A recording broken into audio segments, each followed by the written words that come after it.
5 wide with the setting sun behind him. Benitez, far side, nobody's home but an interception. Reeled in and taken. Touchdown, Xavier St. John and the Grizzlies.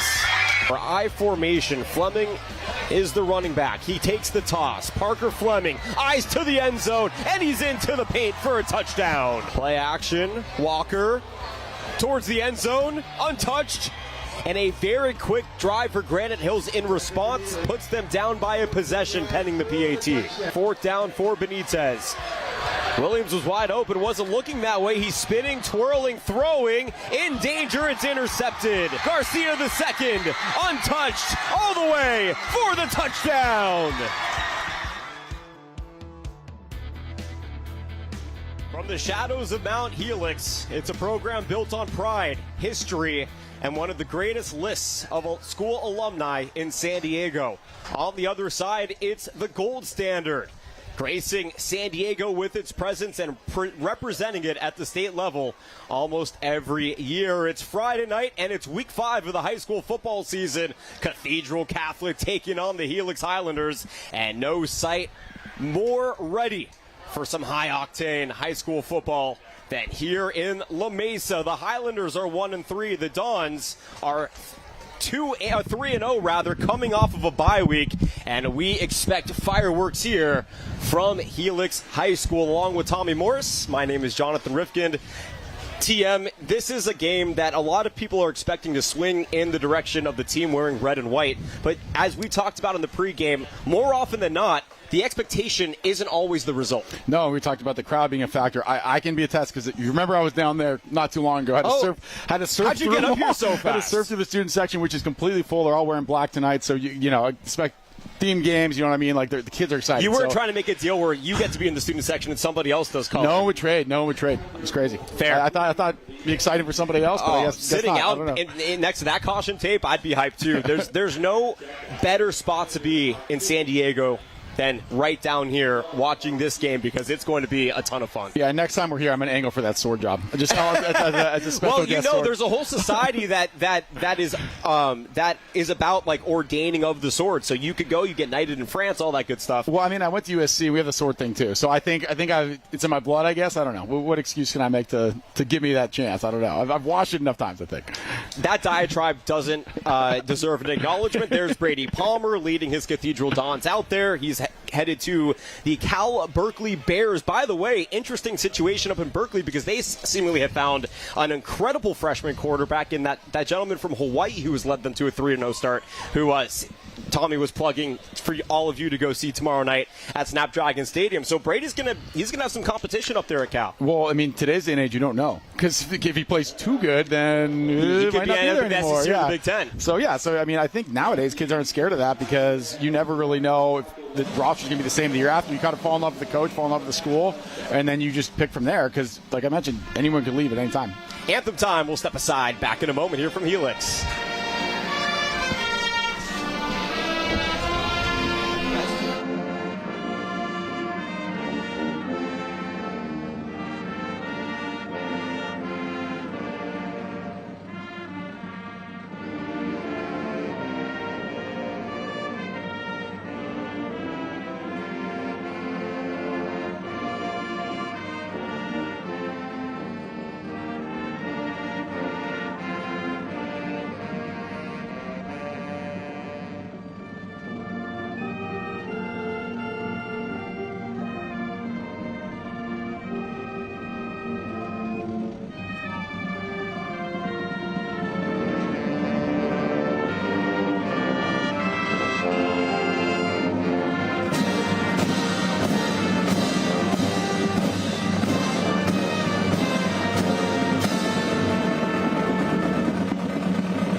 Helix High School on the campus of Helix in La Mesa, California. Tommy Morris, Jonathan Rifkin, and to the hues of the orange setting sun, we bring you week 5 of the high school football season. Helix coming off of a couple of tough losses. They're 1-3. Cathedral Catholic off of a bye week. They are 3-0. They meet again for the 4th straight season.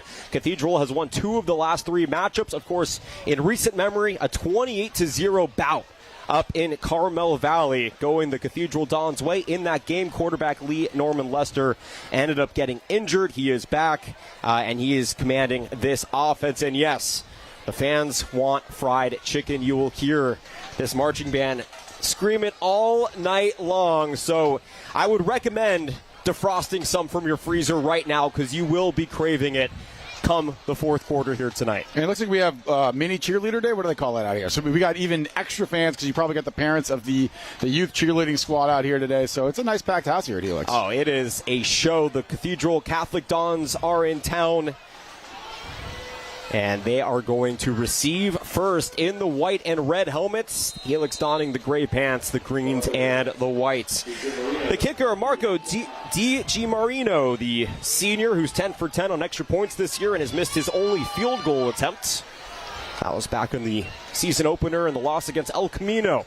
Gets us underway here in week number 5, back towards the end zone. And that's what will be taken at the 5. A little bit of space out across the 20-25, and that's where this return will be laid to rest. Good return here for Cathedral Catholic, and our first opportunity on possession number 1 to see the Cal Berkeley Bear, Brady Palmer. Yeah, I was kind of hoping we might see a little surprise on side there. If you're the underdog, might as well try something to get some action going. But ball was kicked deep, and Gianluca with the return. We had an Italian name for the kicker. I'm wearing an Italian shirt. It's Italian night here at Helix High School. Well, I would have brought my pasta. You said you're going to have fried chicken later, so I don't know how that would I would venture that there isn't an Italian fried chicken fusion restaurant here in La Mesa. I could Maybe be time wrong. to start one. Speaking of a fusion, how about that old school wing T offense here? Cathedral Catholic with Honor Fa'alave and Willie Flores. He's the RB1 of that backfield, and he takes the first carry for a couple. Flores 52 rushes for just over 250 yards. Does have a pair of touchdowns on the ground. He had that 100-yard rushing game in the win against St. Francis. Yeah, and Willie Flores not really talked about much because there's so many other stars on this team, but he's a guy who might get some college looks. Only a junior right now, so this is really the season when that's going to start to pick up for him. No gain on the play. 2nd and 10 for Palmer. Play action. Looking right. He can run. He keeps. It's a designed keeper for Palmer, and he gets a good chunk back here. It was not 2nd and 10. It was 2nd and 7. That's going to set up a 3rd and short. Yeah, that was a design keeper that kind of fooled me. I think that might have been an RPO, because take a look at this again. He wants to throw it to 5, and I guess got a little mix up there. That's Logan Jones, who unless it's a really good draw play. So one of us is right, but that would be a really good draw action there for Brady Palmer. I'm almost never right, so we'll give you the benefit of the doubt. You're the coach here. Well, there's a reason I'm standing here and on the field. Because you want to hang out with me, man. That's true. I forgot. 3rd and 2 upcoming. Handoff. Flores up the middle. Finds a crease and more. Flores bouncing out right. And dragging the pile out across into opponent territory down near the 40-yard line. Willie Flores erupting for a big run. And Cathedral Catholic is in Helix territory. And Cathedral going with the high tempo here. Maybe Willie was mad we didn't mention him in the pregame show. This is a big run here for a big pickup for the Dons. And, yeah, they're trying to get to the huddle kind of fast here. They don't want to give Helix, who has a deep defense, any time to substitute, get everybody up to the line and play our offense. There's Flores in the backfield. From left to right moves Sebastian Tucker. Palmer looking to throw. Palmer looking to run. Palmer gets the first down and then some. Brady Palmer taken off, and he's into the end zone for a Dons touchdown. 41 yards for Brady Palmer, ripping off a huge run to get the scoring going early for Cathedral Catholic. And I did not have that on my bingo card. Brady Palmer not known for his legs, but when he needs to use them, why not? And the 41-yard run got through his progression. There's nothing there, so he decided to take off. And, man, I don't think Helix envisioned that being the way they were going to give up their first touchdown. And for Cathedral, I don't think they envisioned that was the way they were going to score it. But it is 6, potentially 7-0 here with 10 minutes left. Well, Coach Justin Wilcox up at Cal has a good one coming. We knew that before that touchdown run. PAT up and good.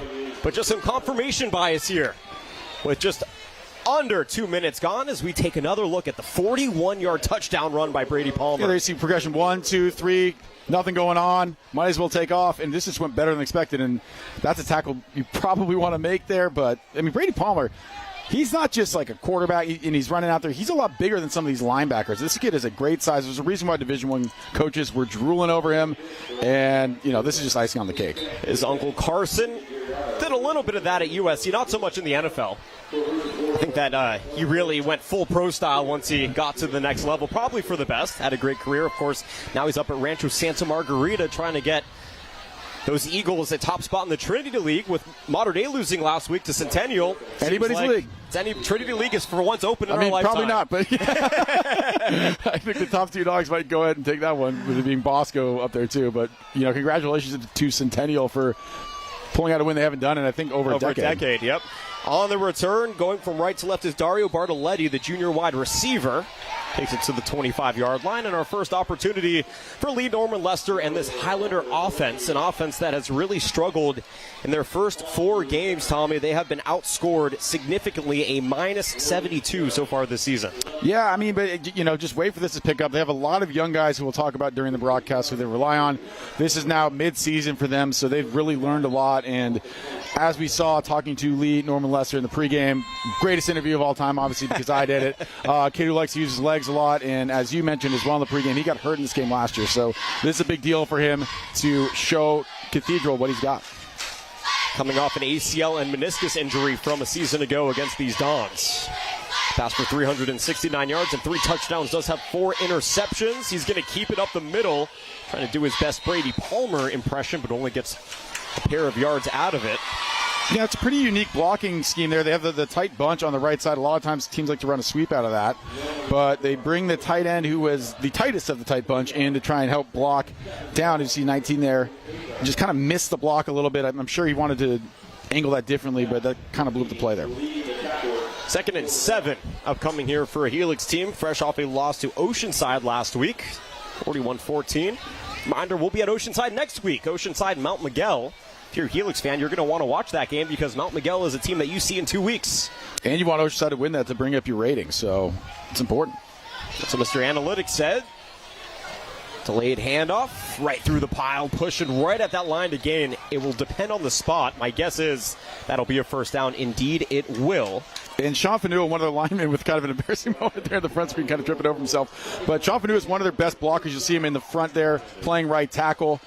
Great run and good job up front. Here, Sean, whoops, took a seat there. But that's okay, Sean. You made the block. You know what? He's working hard. He's allowed to take a seat first. Now, don't tell his coach I gave him permission. No, that's fine. He just has to take a little break there. Right. Yeah. It's going to set up a fresh set of downs. 1st and 10 here. Brady Palmer got this game going with a 41-yard touchdown run on the Dons opening drive. Time for Helix to try and respond here. Lee Norman Lester, QB1, Caden Thompson, QB2. More on that here in a moment. Another handoff right up the chute. Pile ensues, and it's going to go for a gain of 3 on the play. So back-to-back run plays here. Really back-to-back run plays here for the Helix offense. Do you think that this is the Highlanders not trying to show their cards too early, or are they really just trying to hammer and establish this ground? No, so yeah, kind of in the open, I was saying they really want to take their time on offense because the best way for them to win this game is to eat clock and then score. So they signal in the play, and then Lee Norman Lester's jogging over. I think that's kind of just for show, more just, again, to waste as much of that play clock as possible.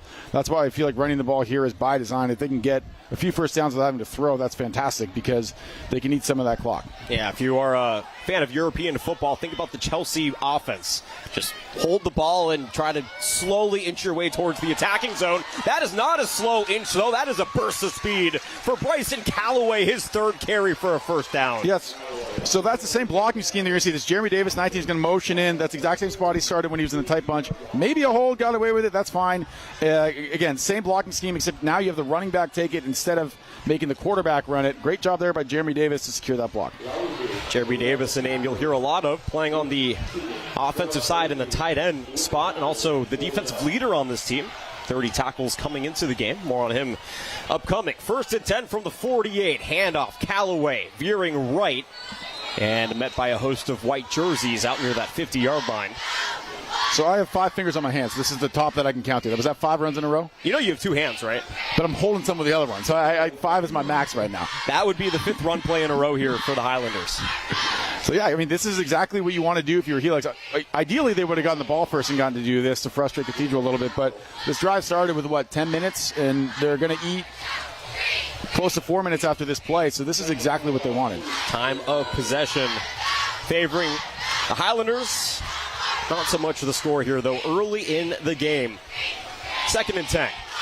Delayed, and nope, it's a play action. Pressure coming. A prayer thrown and answered. Out across the 40. How about that? Hauled in by Dario Bartoletti, the junior. At first, I thought he was going to try and hit Davis in the flats, especially with the pressure in his face, but he goes up top to Bartoletti. Great job with pressure in his face, just making that throw. Again, I did not think that was going to be available, given the fact he couldn't set his feet or really do anything, but flipped it out there, made a nice throw. 15-yarder. 2nd reception of the season for the man who typically is a kick returner. But showing off the speed and the wherewithal to be in the right place at the right time. Lee Norman Lester has had a difficult time this season with that offensive line, so they've really relied on him to create a lot of their offense. And right there you saw why they've put so much faith in their quarterback to create, because he can pull off the impossible. Flag is going to throw. We're going to get a delay of game on the offense. False start. I didn't really see it, unless Jeremy Davis was coming forward too fast after the motion, but I didn't see it at all. Maybe So something on that far side. 5 yards, 1st and 15 now. One of his assistant coaches got his sunglasses on. I think I'm going to remind him it is no longer sunny outside. I mean, I don't know, man. It's for the look. I don't know. I'm wearing my best, I guess. So I am a big proponent of wearing shades whenever you feel like it is. Life is meant to be seen through the lens of sunglasses. It is the TVX Sports Game of the Week. He knows that. He knows he's on TV. Maybe he's just dressing up a little bit. He pulled out all the stops. Fair enough. Get Ferragamo on the line and have them put together wardrobe for this broadcast. Under 5:15 to go here, first quarter. Helix still driving. It's 1st and 15 after the flag. Lee Norman Lester is alone. Shotgun. Looking to carry. Finding a seam, diving forward and out across the 35. Looked like he would have been dead in the water, but instead gets it right back to the original line of scrimmage. 2nd and 10 coming. The reason he looked dead in the water is because they did that same blocking scheme. Look at Davis going inside the tackle, and it just gets blown up. And so Lester has to bounce it outside and just makes a great cut there. And really, that should have been a 1-yard gain. He turned into 7. And Stavros Hetrick, the senior linebacker, breathing down his back. He was running forward. If I had Stavros Hetrick breathing down my back, I'd just go into fetal position on the ground. I wouldn't keep running because that guy would probably catch me. And I mean, again, we mentioned in the pregame, look at the clock right now. We're almost around 4 minutes in the first quarter. This is a nice, long, sustained drive. Make Cathedral's offense get frustrated having to sit there and wait. This is perfect for Helix. 2nd and 10. Lee Norman Lester is 1 for 1 for 15 yards here on this opening drive. Looking to go 2 for 2. Had a man out left. Pocket collapses. Running out of time and pressure. Throwing one into coverage. It's intercepted inside the 5. A dangerous pass and a fortuitous grab for the Dons. Flags come flying in. And finally he's taken down near the 40-yard line. The interception by Titus Napoleon. His 3rd of the season. And that is one Lee Norman Lester's going to want back because, as you mentioned, he had available easy throw right there and decided to just kind of not take it. And this, I don't think this is part of the design of the play. I think he's just trying to make something happen and saw one of his favorite receivers out there, Jerome Stevens. And it's tough when, again, against Cathedral's defense, these one-on-one matchups are really never going to be in your favor. It's maybe against somebody else that's a good idea, but not the best idea against what is arguably one of the best defenses in San Diego. They're still cleaning up the flags down on the field. This is going to be on the return, though, so it's still going to be Cathedral's ball. It's just a matter of where. 3rd interception for Titus Napoleon. That is a name that will earn you a couple of interceptions.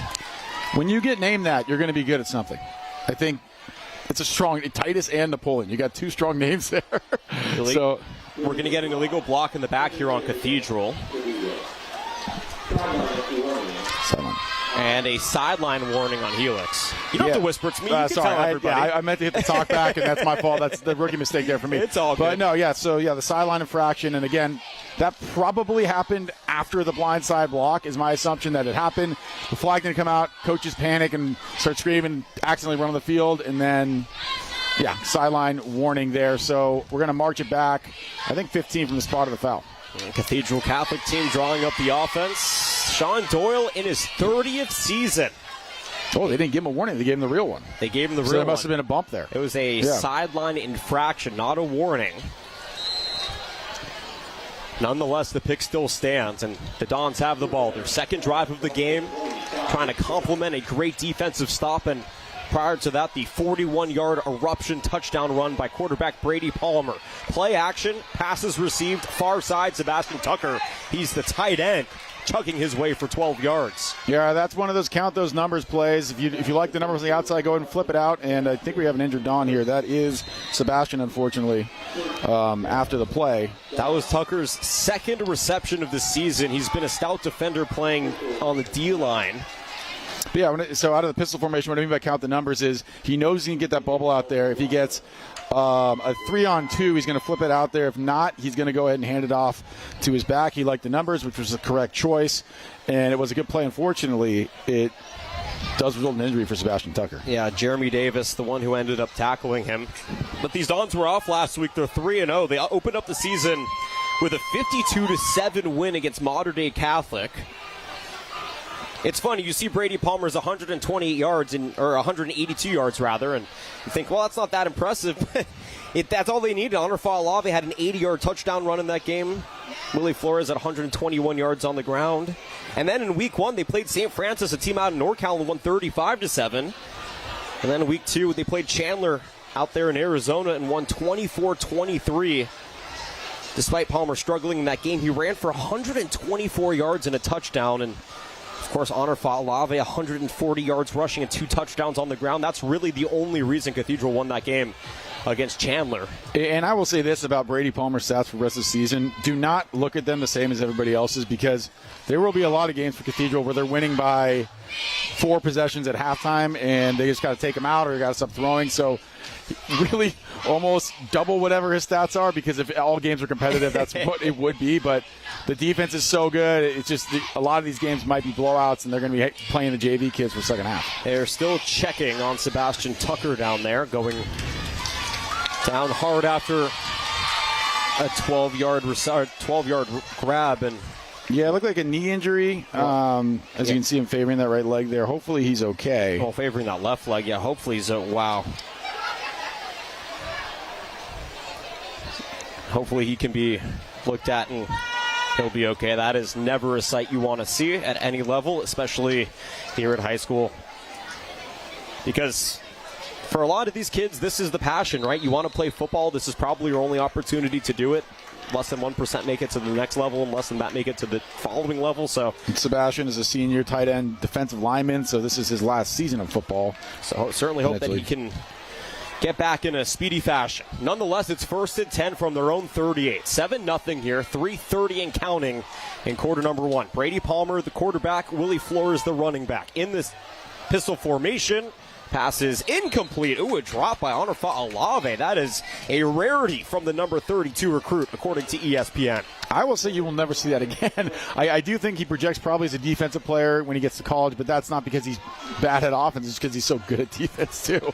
I don't think we'll ever see him drop passes. Maybe a little bit out in front. They say he's full of surprises, and that right there was a surprise. So it's on brand for him if you're taking that perspective. And give some credit to Jeremy Davis. Part of that was Honor looking over his left shoulder to see what was coming, and that's why he dropped the ball, took the eyes off before it hit the hands. So Jeremy Davis has been all over the field. 2nd and 10. Palmer near side and incomplete.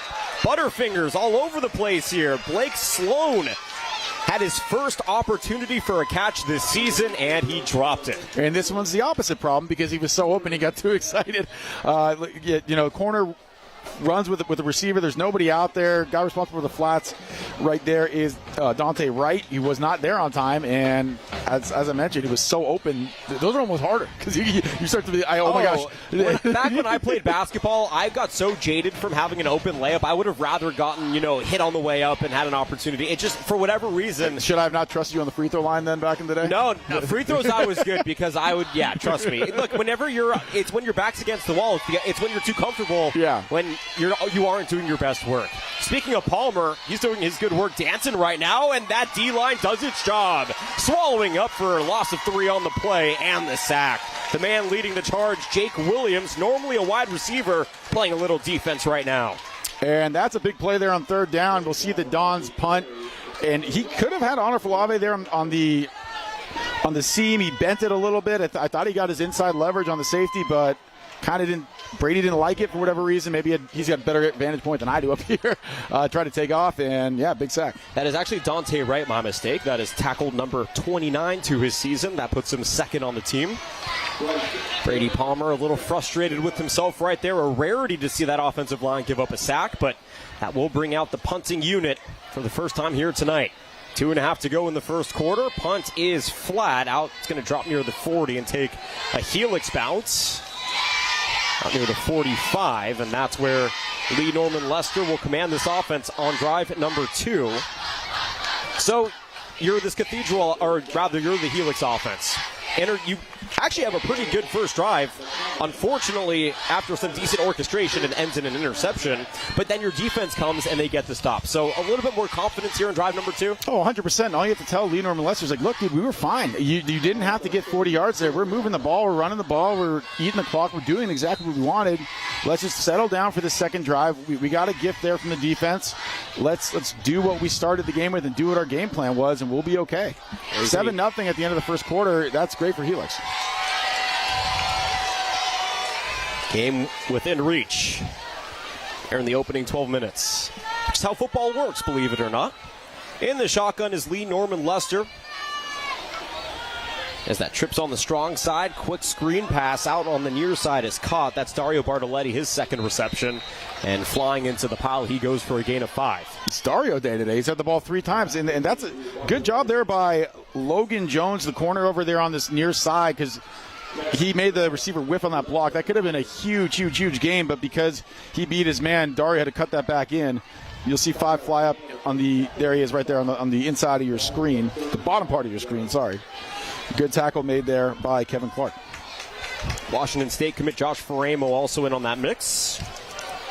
Is a little strong and free safety for Coach Sean Doyle and company. 2nd and 5. Quick handoff. Callaway finding a seam and exploding up the middle for a first down. That is working. We talked about the front 4 for Cathedral and how they wreak havoc on most teams, but today the Helix line has figured it out, especially in the run game. And we'll take a look at it one more time. Just keep doing this. If you're Helix, this is literally picture perfect. If you're able to run the ball effectively, this could be a very close game. We might see an upset here. Well, how surprising to see the effectiveness of the gut run here for the Highlanders offense. Not often you see what I have claimed is one of the best defensive lines in all of California give up the A-gap right up the middle. And I'll agree with it. I mean, this is not what I expected at all. I did not expect them to have such an easy time running the ball, but they have. 5 wide for LNL. It's a designed run. He goes short side of the field, hopping through a couple of white and red jerseys and taken down here after a gain of 6 on the play. And that is what Lee Norman Lester brings, which not a lot of players in the county can. Not only can he run the ball, he's a good power runner as well. So not shy from contact. Will lower his shoulder and run through somebody. You see him get a couple yards after contact. And this is perfect. This might end the quarter here. I don't know how much. No, they probably got to run one more play, but they will take their time. Yeah, you talk about, how his style is a little bit different, asymmetric, if you will, compared to other quarterbacks. It's sort of on par with the Gage Weddle, what we saw at Rancho Bernardo, what Crete Makahele does up there at San Marcos. It's a very dynamic offensive quarterbacking style. Delayed handoff, and that one is blown up in the backfield. That will be the final play of this first quarter. Bronx Latuli Gasanoa, the San Jose State commit, as of a couple of weeks ago, with the final play. And the Dons are up 7-0 with 12 minutes in the books. We're on the foothills of Mount Helix here in La Mesa, and it's your TVX Sports Video, Your View, San Diego section game of the week. 7-0 Dons after 1. San Diego High School football is going live. Starting Friday, August 29th, the San Diego section will be partnering with TVX Sports Video to broadcast one high school matchup every week for free on YouTube, Your View San Diego, and Cox Cable. Friday, September 26, Mount Miguel travels to face Oceanside on the San Diego section game of the week.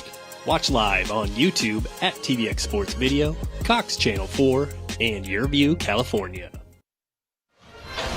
Bit of a surprise here after 12 minutes. 7-0. The Dons rated number 2 here, according to the Union Tribune polls. Taking on the Helix Highlanders in years past, this was the game circled as the game to watch here in San Diego. Well, here tonight, it apparently still is, because the Highlanders coming in as major underdogs, currently putting up a real fight. I mean, we still circle it. Well, so, it's a priority for everybody, but... Is that Mario Kart right there? Well, you know what? We've what is had... that? It looks like a version of Mario Kart. We've had Dario Bartoletti on the football field, and we have Mario in the football stands. I think that was Sonic running through a bunch of rings, which is kind of what Lee Norman Lester's looked like tonight, running through the whole line, picking his spots through the hole. I'm more of a shadow guy, if I'm going to be honest. I like Mario. It's the sound effects that get me every time. I don't know what it is. It's hilarious. Lee Norman Lester keeping it here and getting swallowed alive by that dynamic defensive line. We mentioned Mario. That is Bowser for Cathedral right there. That is Asofa Lawifi. Yeah, thank you for that. But yeah, I mean, at some point, you know, this defensive line is going to get sick of getting run through, and they have had enough. Bronx Latui there, too. Yeah, Bronx Latui Gasanoa is one scary dude. You partner him up with some of the other heavy hitters on that defensive line, and you got Honor Falave playing defense. You got Josh Ferramo flying in as a free safety at times into the backfield. That is a dangerous recipe for an opposing offense. 4th down means a punt. That's Logan Jones back to return. 4 receptions on the season as a wide receiver, the typical punt returner, which is a position these Dons opponents have found themselves in. Marco Di Giamarino to punt this one away. The righty with the boot. It's going to drop near the 25, trickle towards the Dons, and continue where it's going to settle here inside the 15-yard line for Cathedral Catholic's first drive here of quarter number 2. Logan Jones thought about it on that second bounce, but special teams coordinator, who's actually above us right now on top of the booth, Braden Soprano, would have maybe flew down from the top of the You would hear on Braden's radio show on Monday on 97.1 The Fan, you would hear about that play. I promise you. So, yeah, I mean, maybe Logan knows that he gets called out for all of San Diego if he does something wrong. Well, you know, Coach Sean Doyle's had 30 seasons under his helm. He has 8 section titles. He has 14 total section championships and 8 CIF section titles. They're 9-3 last year with 2 losses to Lincoln. Passes complete on the near side to Isaac Cook, his first reception here tonight, his 10th of the season. And it's a team that really felt like they could have beaten Lincoln in the open division. Unfortunately, they could not. But they are reloaded as we take another look. And you were talking about in the pregame, in this matchup last year, Hunter Harrington had 3 of the team's 4 touchdowns. Hunter Harrington is not playing football this year because he is preparing to play baseball at Stanford, which is a top 5 program in the nation. Screen pass left side. It's complete. On the move, Jackson Montes, his first reception. Check that. That's Gianluca Busalacci, the Italian, towing the left sideline for a big gain on the play. There was a flag all the way back near the 30-yard line. By the way, that would be his first reception of the season for Gianluca. Let's see what the flag is. It feels like it should be a hold if it's there. They're telling everybody to come back.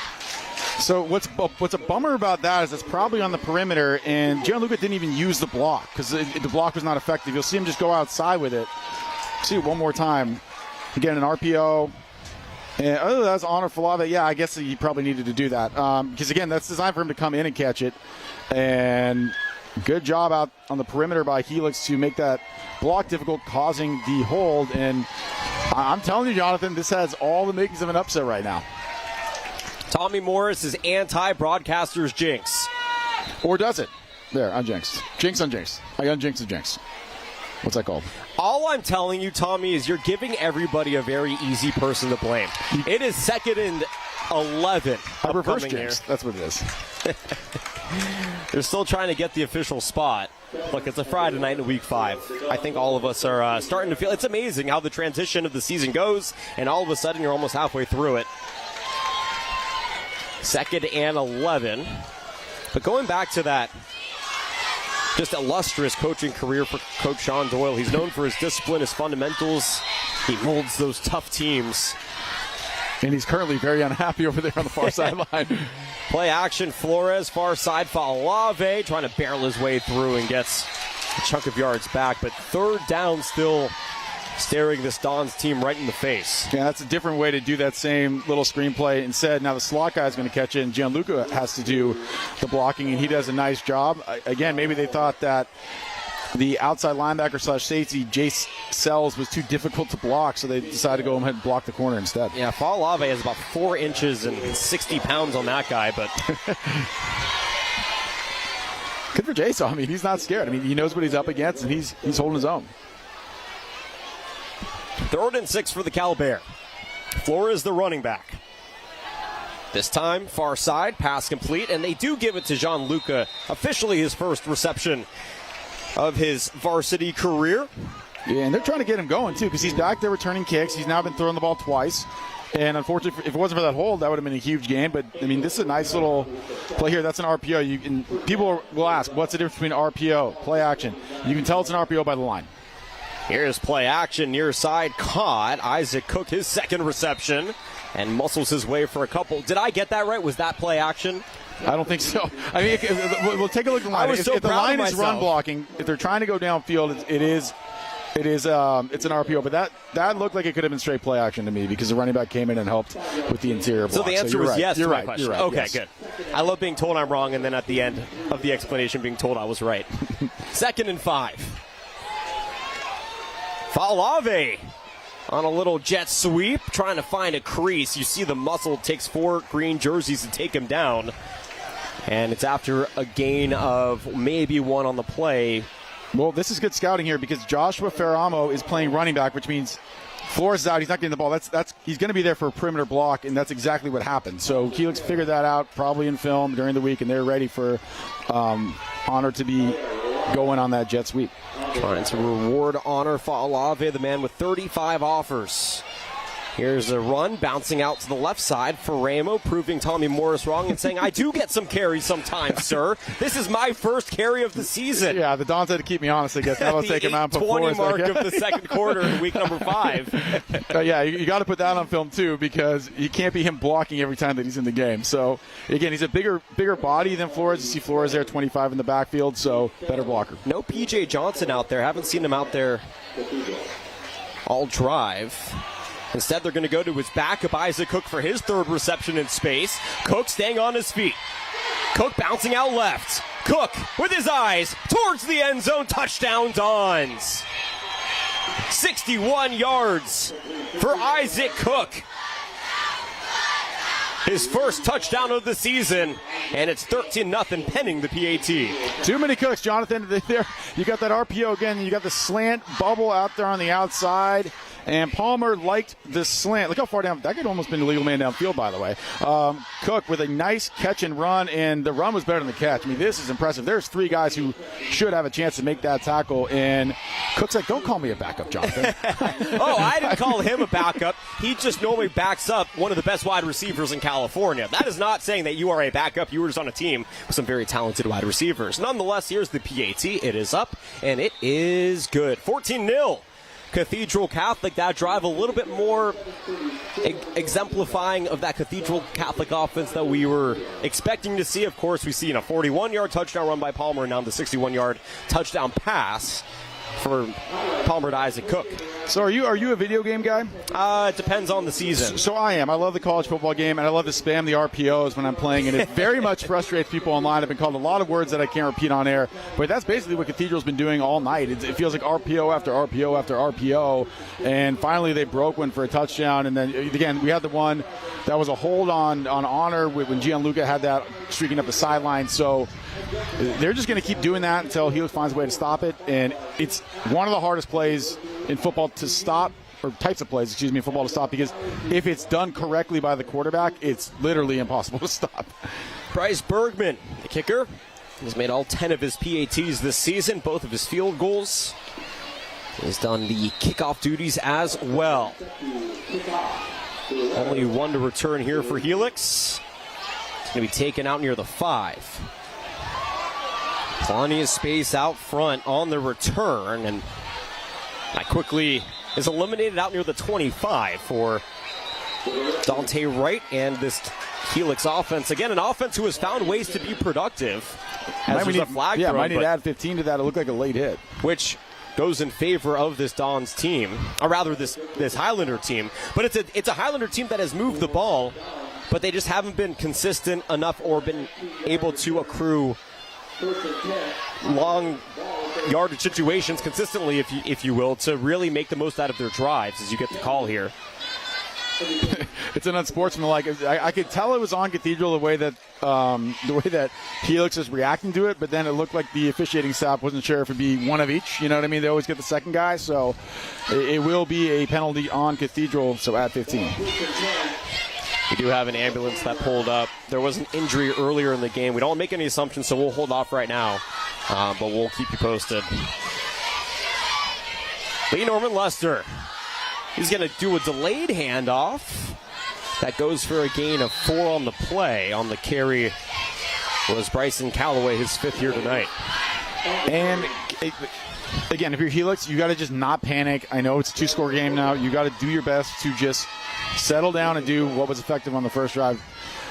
Again, it does seem like Cathedral has sort of woken up a little bit on the inside, but I try it one more time before I totally abandon the run and start trying to make Lee Norman Lester whip it around. Lee Norman Lester had a really tough game in week number 2, but it was tough for every quarterback. That was the 51-14 loss against Castile. The quarterbacks in that game combined for 91 yards and 3 interceptions. So this handoff to Callaway goes for a short gain. 3rd and long upcoming, about 5. And despite the tough play for the Castile quarterback, it was the ground game that really allowed the team from Arizona to run away with the win, 51-14, as we take another look here at this defensive stop after a 2-yard run by Callaway. Dan, if you notice, Helix for a lot of this game has been using 6 offensive linemen. They have, you'll see him playing what looks like tight end, but in high school you can't do the whole I'm eligible thing with an eligible number. That's Neville's Henson, who is playing the de facto tight end, but he actually can't catch a pass. So I personally think that's tough, because you're now telling the defense this is not somebody who can catch a pass. You're used to having to cover 5 guys. You only have to cover 4 now. So it doesn't, it is sort of the giveaway that it's going to be a pass, and it looks like here they've actually taken him out. Callaway, the running back. LNL in the shoddy. 5:40 and counting. Looking to throw. 3rd reception, Dario Bartoletti, and he gets swallowed up, but after getting a yard past the line to gain. Tommy, you're pointing at the monitor with a puzzling look. What are you looking at? Well, a good catch there by Bartoletti, but then way after, again, unless he was shoved into it, Ryder McCollinoff comes flying over the top of the pile. We will hopefully see it here towards right. It's way after. It's not even close. Right. Look, here he comes. Now, I don't understand unless there was a fumble, but that just felt way late. I don't know. That was a good. If that was basketball, you'd almost get a 3-second call there before you get that dive in. 1st and 10 from the 48. Cathedral has done a very good job of limiting big play moments for Helix, but Helix has slowly chipped away on their drives. They have yet to close the door, though. They had a promising drive ending in an interception. This one is a one-on-one that is caught. Is he in bounds? Jeremy Robinson, no, he is not. The team's most reliable receiver searching for his first reception. And despite making the grab, he could not come with it in bounds. There was a flag back near the 40-yard line. I actually think he did catch that. We might get a look at that again, but when he's coming down, his foot, almost like a ballerina, just the tippy tip of his toes, I think, came down. And Jeremy, we talked to him this week. He's not the biggest dude. He's only a sophomore. Look at his right foot. Oh, I it don't just think he ever missed. touched It just missed the ground. Great defense, though, by Logan Jones. If you're a wrestling coach at Cathedral and you need another dude, I mean, look at this. Look at this. The ability to wrap him up and have the wherewithal. Just get him down out of bounds right there. Oh, man. If he's 1 inch taller, that's a catch. But I think he's only 15 years old. He's a sophomore. By the time he's 16, that's a catch. The flag does go against Cathedral, though, a personal foul. So maybe a little bit more retroactive, if you will, than anything. But that is going to move this ball all the way up into Don's territory, just shy, I think, of the 35. I mean, that puts it basically where it would have been if it was a catch. So it's a wash. So Helix now in the deepest part of Don's territory on their Friday night, trying to erase a 14-0 deficit. And Sofa Laufi is going to jog off here.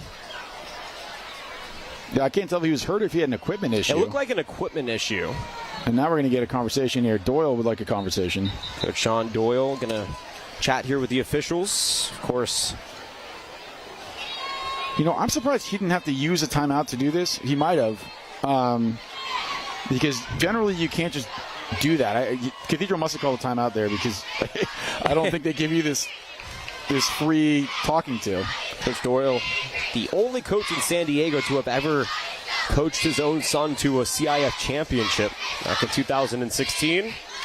Took his son Nick in this Don's team and accomplished just that accolade. Here's the mini cheerleaders, as you so poetically probably put a better it in word the for it. pregame. There's probably a better word for it. How about up-and-comers? Sure. We'll call The them, I don't next know. generation Yeah. of great high school cheerleaders here at Helix High School. Oh, they're like holding them up now. That must be much easier than having to hold up the high school girls. So that, maybe put them on the varsity team. That feels like an easier task. 1st and 10 after the official timeout. Extra lineman here on the line. Handoff to Callaway. First hole was open, but that quickly closes. And that defensive line once again collapsing after a gain of 3, maybe 4 on the run. Yeah, and there's Neville's Henson back in there at quote-unquote tight end, but he's really just an extra tackle over on that left side. Good job up front. That's what they got to do. And ideally, they score here and don't give Cathedral the ball back before halftime because because they're going to get the ball back too, so you can get a 2-for-1, and then all of a sudden it's a one-possession game and you've got the ball. So we do have an update on Sebastian Tucker, the senior tight end. He is currently being carted out to the ambulance. He did come down with what appeared to be a knee injury. He could not put any pressure on that right leg earlier in the first quarter. So certainly wish him the best and get well as quickly and as efficiently and as healthily as possible because that is a scary sight. Here's a handoff to Callaway on 2nd and 7. That'll cut it down to a 3rd and about 4 upcoming after the 3-yard run. Nice design there. So Jeremy Davis shuffling in. You're expecting to see that run on the right side like you've seen a million times when he's done that, and they go ahead and hand it off and bounce it off to the left. And I think Davis is also an option there if Lesser wants to throw it, but decided to hand it off, and that seemed like it was the correct decision. Stavros Hetrick was there on the stop.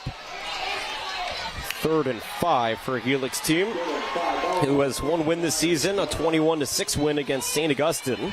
That was the best all-around game by that man. Funny enough, it wasn't the highlight, despite Lee Norman Lester's 107 yards of total offense. It was the trick play from Caden Thompson to Jeremy Robinson that ended up being the nail in the coffin for Helix. Here's a timeout on the Highlanders, and it was actually drawn up by their offensive coordinator Tyler Genesauer, who is the head coach of the Indoor Football League team here, the San Diego Strike Force. He calls it turn 2 like a double play on that trick pass that beat the Saints, and Helix hoping to try and emulate some of the success in that game here tonight, but so far it has been the Dons' evening to lose, up 14-0. 3 minutes to go here in the first half. And you mentioned Jeremy Robinson, and we saw him earlier on this drive just narrowly maybe by a blade of grass not bringing that catch. I go to him again. Why not? I think 3rd and 5 here. You're going to get 2 plays. I don't think they're going to kick a field goal from here. They're definitely not going to punt it. So take a shot here. Why not? And then you got 4th down to work with too. And he's over on the sideline saying something to the offense coordinator. So maybe a pass here. 3rd and 5. Callaway and Norman Lester teaming up in the shotgun. The lone receiver is Jeremy Robinson on the left. L&L, the blitz is coming, and he gets absolutely swallowed up. Flying in and taking him down is Stavros Hetrick, and that is a difficult play to stop there for that offensive line. Yeah, you mentioned they really only have to rush with 4. That time they bring 5, and just that one extra dude made all the difference. And, man, if you're a normal lesser, you've got to get rid of this. In high school, there's not intentional grounding. You do not have to get outside the tackle box. You can just throw it as long as you get to the line of scrimmage. It's fine. Just throw that thing into the porta potties out there by the Cathedral bench. Just get rid of it, because now you have to punt, being 4th in a million. Second sack of the season for Mr. Hetrick. And Marco Di Marino back out there for his second time punting here tonight.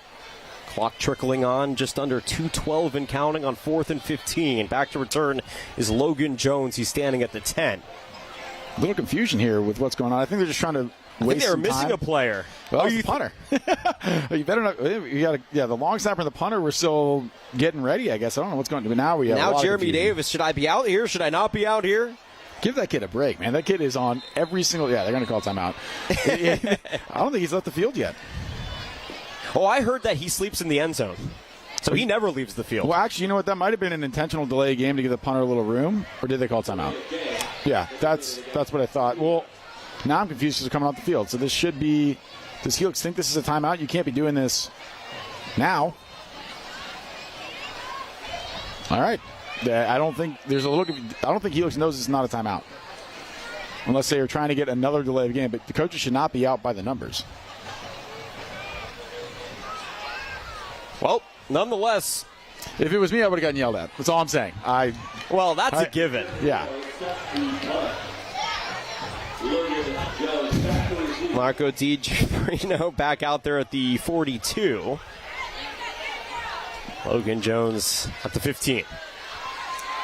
High snap. Gigi Marano comes down with it. It's a bit wobbly, and it drops at the 20. And it's going to be laid to rest, maybe a quarter of a yard thereafter. So Cathedral Catholic has a $140 to try and put an exclamation point on what has been a very interesting first half. Really, 2 explosive plays have been the entirety of the offense for Cathedral. And I think they probably will. I mean, you have a quarterback like Brady Palmer, minute 30 is no big deal to go 80 yards, especially when you have Onafalave and you have Isaac Cook out there on the perimeter, who also has been killing Helix so far today with that one long catch and run. So might as well try it, right? Brady Palmer, last time we saw him out there, his 61-yard touchdown pass. This one is a 5-yard rush by Onafalave, his 3rd carry here in the first half. And Sean Fanua, we mentioned him earlier playing tackle. He also plays defense with a really nice tackle there. Kid, again, both sides of the ball type player. Really, really, really good interior lineman for Helix. Palmer rolling right. Fires incomplete. Pass was short, intended for Isaac Cook. Sort of doomed from the beginning. There wasn't a ton behind that play. And I want upcoming. I want to clarify that. So obviously at tackle, he's not an interior lineman, but defensively, he's a defensive tackle. So that's what I was trying to say there. We'll look at it here. Palmer recognizing the pressure was going to come pretty immediately, which is why he rolled. Yeah, I mean, with Flores out there in front, probably design roll, and there was no one for Flores to block. I mean, it was that effective out there on the right tackle. I think that is the USC commit, Chase Dinas, isn't it? 3rd and 5 on a slant. He has a man. Isaac Cook out across the 45-yard line. That's a 20-yard gain here as the clock winds to a minute. Yeah, they got to hustle to get to the line. And now they're going to waste time out here. I would have gone ahead and just tried to snap it if I'm Cathedral. I don't know if you need to burn time out there. Well, unless you're trying to score on this drive. Well, yeah, but you might want to save it. They're already at the line. They already have Helix on their toes. Just go ahead and call, one of your base plays there. Shoot, even take a shot. Worst case, it's an incomplete pass and the clock stops anyway. Doyle's mad about something. We have not seen P.J. Johnson for much of this first half, the star wide receiver. It's been a mix of Logan Jones and Isaac Cook, who just had that 21-yard reception, who have filled in nicely for the 3-star wide receiver. But if we get any more information about P.J. Johnson, which unfortunately at this level of football doesn't always happen in our position, we will certainly let you know. 65 seconds to go in a first half that has 2 touchdowns. One was 49-yard rush, rather a 41-yard rushing touchdown for Brady Palmer, and the other a 61-yard touchdown reception. And that young lady was not entertained. Is she calling plays off the iPad? Is that what? Is it like the fan-controlled football league where you get to maybe recommend have a plays? Jim Harbaugh Belichick situation, but you might be filming the sidelines here. We got to make sure we double check on that. First and 10 from the 47. Brady Palmer, pressure coming. Palmer throwing. Received near side, out of bounds near the 30, brought in by Logan Jones, his second reception here of the first half. Yeah, another rollout there. Helix is ready for it. Flush and Palmer almost out of bounds, but Palmer doing a good job sinking post. He wanted to tuck it there and was quick to bring it back to a good throwing position and finds Jones right on the sideline. Good, safe throw for a first down, and you see why Cal likes Brady Palmer. 29-yard line, and it's a flip up to Fa'alave. This time he has space. Turning on the Jets for a moment. Skipping upfield. Evading pressure. Honor Fa'alave is in. Touchdown Dons. Would you say rated number 32 in the country? What, 31, 32? According to ESPN, that man right there who has 35 offers is the 32nd ranked player, whatever you want to say, I'm going to put him down. nation. I think after that run, he's going to move up to 25. This shouldn't have never happened. This should have been a 1-yard gain. Good blocking up front, and that should be a tackle. And then this should be a tackle. And then that should be a tackle. And then he can just run backwards from there. That is very impressive. That's when it's too easy for you. That's all it is. Again, I'm putting him at 28. I'll call ESPN right after this. He makes look like a man playing amongst boys out there. PAT is good. 21-0. 3 explosive plays by this Dons offense to go up by 3 possessions. Hey, one more look at it, and let's count the amount of tackles it should have been. I think it was 3 I had on the first one. That one, again, that's a good move. This should have been pushed out of bounds, but he's too strong. And then that one is just, again, the agility, the speed, the quickness. And, man, I can see why everybody wants him on their team. Maybe he should play offense. Maybe I was wrong before. He was 14 for 295 coming into the game. That's his 4th rushing touchdown of the season. He has offers from the likes of USC, Texas, Oklahoma, Notre Dame, Michigan, Georgia, Florida State, Auburn, BYU. I mean, there's 35 schools on the list. Yeah, I mean, USC sounds good to me, Jonathan. I don't know about you. I think that's probably a good landing spot for him. But if you look at his huddle highlights, a lot of his touchdowns are like that, where he breaks like 5 tackles effortlessly and then just jogs into the end zone. It's funny that you bring up your alma mater, because my alma mater has been hot on his trail. Coach Dan Lanning and the Oregon Ducks are really trying to sway Fa'alave to join them up in Eugene as the bouncer goes into the hands of Jay Sells, dancing his way to the 25. And that was actually Jeremy Robinson on the return. There's going to be 39.4 here for this Helix offense. You try anything, or you just take the knee and get to half? I think you're happy with this. This is fine. Based off the way things have gone, only bad things are going to happen if you try to make a miracle happen here. And that's not a knock on anybody. It's just Cathedral's defense is really good. They know you're going to have to throw, so it's kind of a recipe for disaster. You haven't shown anything offensively that gives you the confidence to go 75 yards in 39 seconds, So I go ahead and just sit on it. You get the ball after the half and try and figure it out after halftime.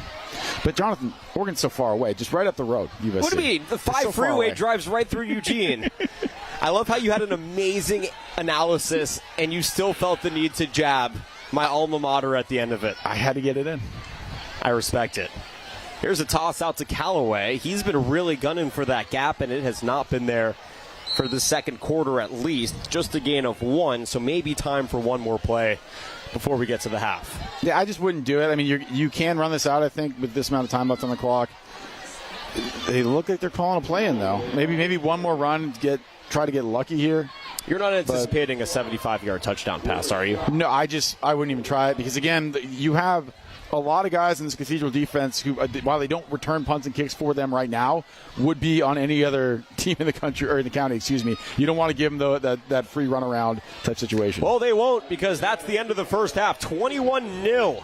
The Dons coming down to La Mesa and laying the hurt on the Highlanders. a touchdown pass for Brady Palmer, a touchdown run for Brady Palmer, and a touchdown run for Honor Fa'alave, total to 21 points for Cathedral Catholic. When we return, we'll break down the first half and get you ready for half number 2. It's the TVX Sports San Diego section game of the week on YurView Channel 4. Back after this from Helix.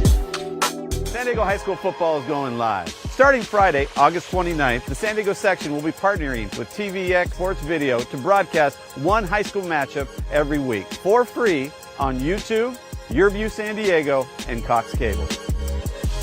Friday, September 26, Mount Miguel travels to face Oceanside on the San Diego section game of the week.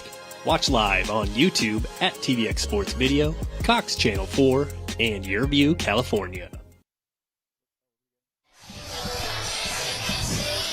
Halftime here at Helix, 21-0 Cathedral Catholic, as the fans in the stands get ready for what promises to be a spectacular halftime show. We are so privileged to show it for you here on TVX Sports Video and on Channel 4. Tommy Morris, Jonathan Rifkin, halftime here in the press box. And Coach, tough first half for Helix. It did feel like it was more of the Dons with a slow start, despite being up 21-0, than it was that Helix defense stepping up. Yeah, we mentioned in the pregame, you want to take these long, sustained drives, even if it's not really your MO, and just waste as much time as possible, because on the other end, it gets really frustrating for an offense that likes to have the ball a lot of times. You start to stress out a little bit, and that's what we saw in the first quarter, and then it kind of did fall apart there. This is a good time for halftime for Helix, because it looked like the floodgates were going to really open. They do get the ball back coming out of the half. Probably need a big return here to help things out, get the momentum. We talked about momentum as well in the pregame. If they can get a big return, get some momentum.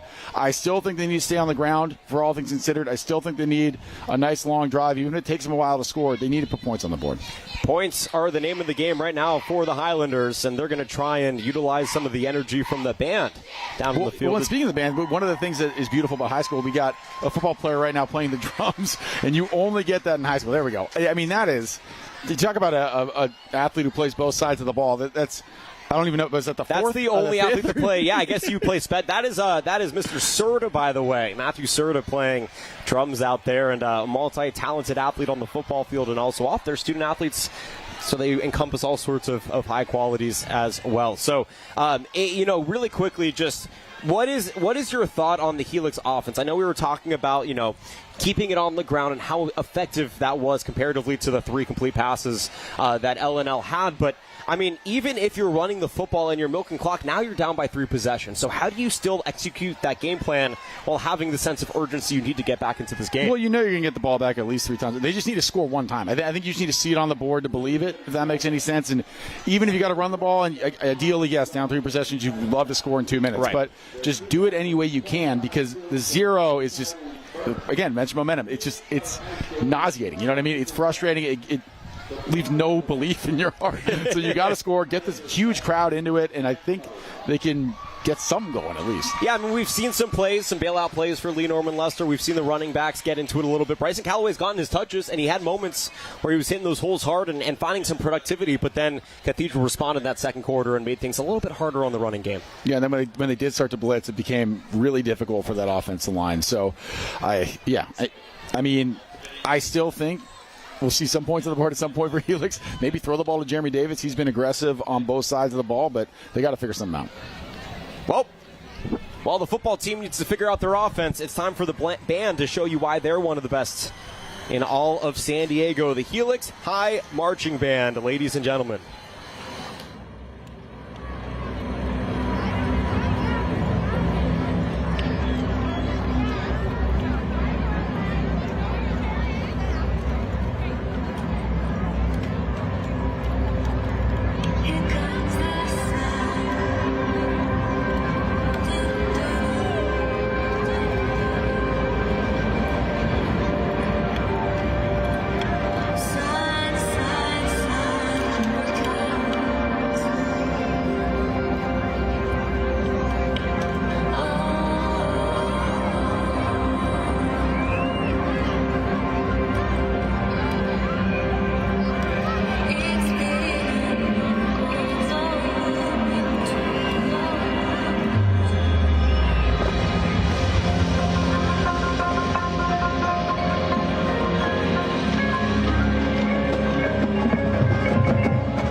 amazing show here at halftime from the world-famous Helix High School Marching Band. 21-0 halftime. Cathedral leading the Highlanders. Will step aside and get you ready for half number 2. It's the San Diego section Game of the Week presented by TVX Sports Video and YurView Channel 4. San Diego High School football is going live. Starting Friday, August 29th, the San Diego section will be partnering with TVX Sports Video to broadcast one high school matchup every week for free on YouTube, YurView San Diego, and Cox Cable. Friday, September 26, Mount Miguel travels to face Oceanside on the San Diego section Game of the Week. Watch live on YouTube at TVX Sports Video, Cox Channel 4, and YurView, California. Week 4 begins now. Let's see how capable they are here on 3rd and long. 3rd and 11, 5 wide with the setting sun behind him. Benitez, far side, nobody's home but an interception. Reeled in and taken. Touchdown, Xavier St. John and the Grizzlies.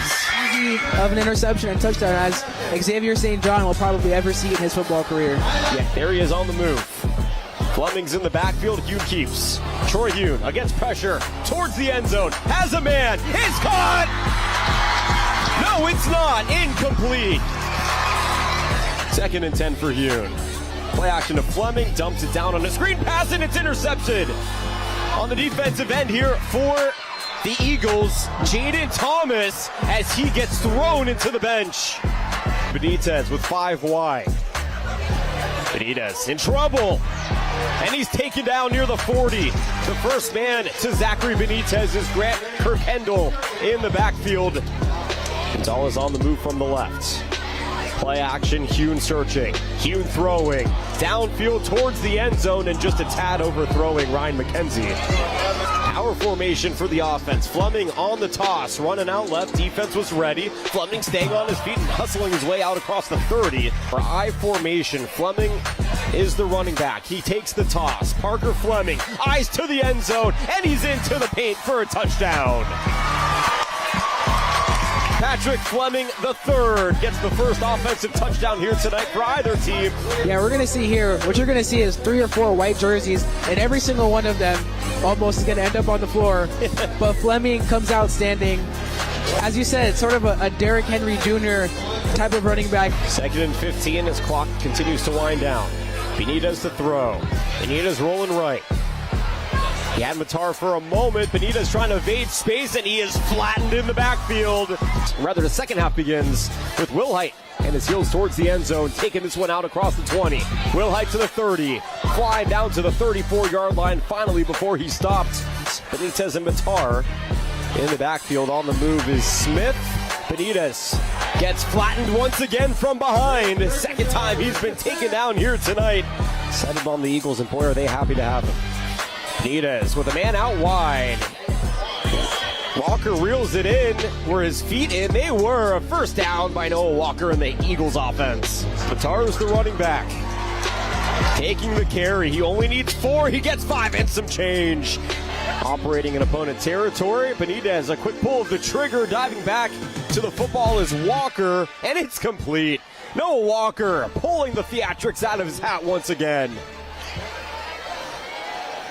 Benitez surveying, launching, catch, huge hit, but held on here inside the 6. 4th and goal from the 4. Benitez alone, throwing left, has a man, caught, touchdown, Rockets Emery and the Eagles. 2nd and 4. Fleming wants the first down, gets it in some change. Patrick Fleming tripped up out across the 40 after another strong gain from the backfield. Only needs 4 yards. It will be Hune the throw. Defense bringing pressure. It's a fade to the end zone. It's caught! Touchdown, Grizzlies! Ryan McKenzie, the sophomore, gliding in for 6. You're not going to have as much time to run that ball. Time to throw it. Benitez doing just that. Wide open. And hauled in by TJ Wilkins. His first reception here tonight, and it is a big one. Play action. Walker towards the end zone, untouched. 6 points for Granite Hills. Noah Walker striding in for his first touchdown of the evening, and a very quick drive for Granite Hills in response to the Mission Hills touchdown puts them down by a possession pending the PAT. Fourth quarter, Troy Hune rolling back, firing deep. Gonzalez! Did he make the catch? He did! Josh Gonzalez with a jaw dropper of a catch to open up the fourth quarter. Still 8-12 and counting. Now Zach looking to throw.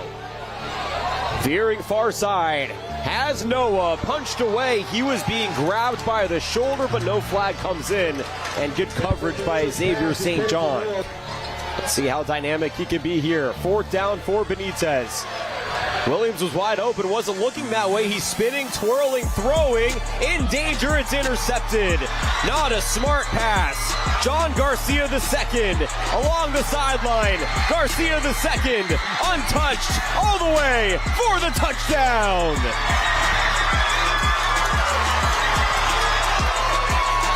It took 3 tries in 3 years, but on the third try, it was a charm. The Mission Hills Grizzlies are kings of the hills. A 31-21 trounce of the Granite Hills Eagles, and the Grizzlies are 4-0 to start off 2025.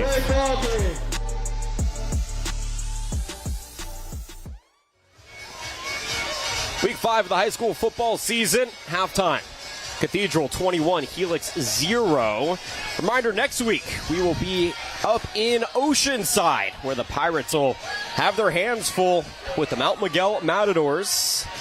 6:45 on YouTube and just after 7 on your YurView channels across Southern California, Palm Springs, and El Centro Yuma area. Tommy Morris, Jonathan Rifkind, Timor, first half dominated by Cathedral Catholic. Yeah, and I mean, really, that first quarter, we thought we might see an upset coming here, looming a little bit. It was 7-0. Helix looked in control on offense, and then something happened on the Cathedral sideline where they just sort of remembered that they are Cathedral and got it rolling. But, yeah, I mean, talking about next week's game a little bit. Poway now ahead of Mount Miguel by 3 points. I think it's 17-14. I was trying to get that off the top of my head, but I think that's correct. So Mount Miguel hopefully will pull that out so that the records look a little bit better for next week. It certainly helps that the Highlanders, who have already taken on Oceanside a week ago and lost 41-14, and of course have Mount Miguel coming up in Grossmont League play. And of course, Grossmont League this year, it's interesting. Mount Miguel seems vulnerable. Granite Hills, who lost to Mission Hills last week, certainly seems vulnerable.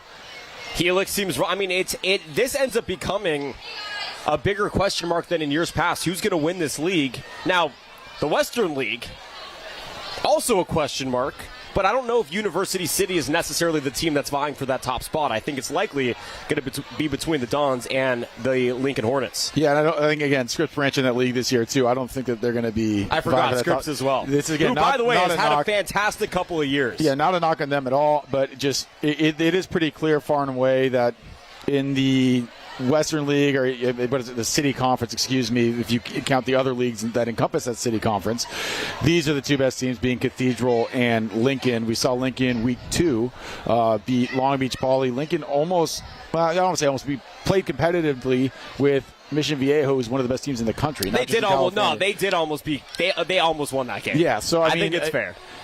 These are two of the best teams, again, not just in the state, but I would argue in the country. Cathedral Catholic up 21-0. Let's see how it happened. Here's your first half highlights. And, of course, it was the Brady Palmer show early, deciding to keep it himself and ripping off what would be a 41-yard touchdown run to get the scoring going in that first quarter. Roll on. Is that what they say, Cal? I think it is, right? Roll on. He was rolling on there for 41 yards. It was a 42-41. It doesn't really matter. Really nice touchdown run here by Brady Palmer to set up the scoring for Cathedral. Brady Palmer doing it both through the air and on the ground. Of course, after the explosive run, set up an explosive pass right up the chute, connecting with Isaac Cook.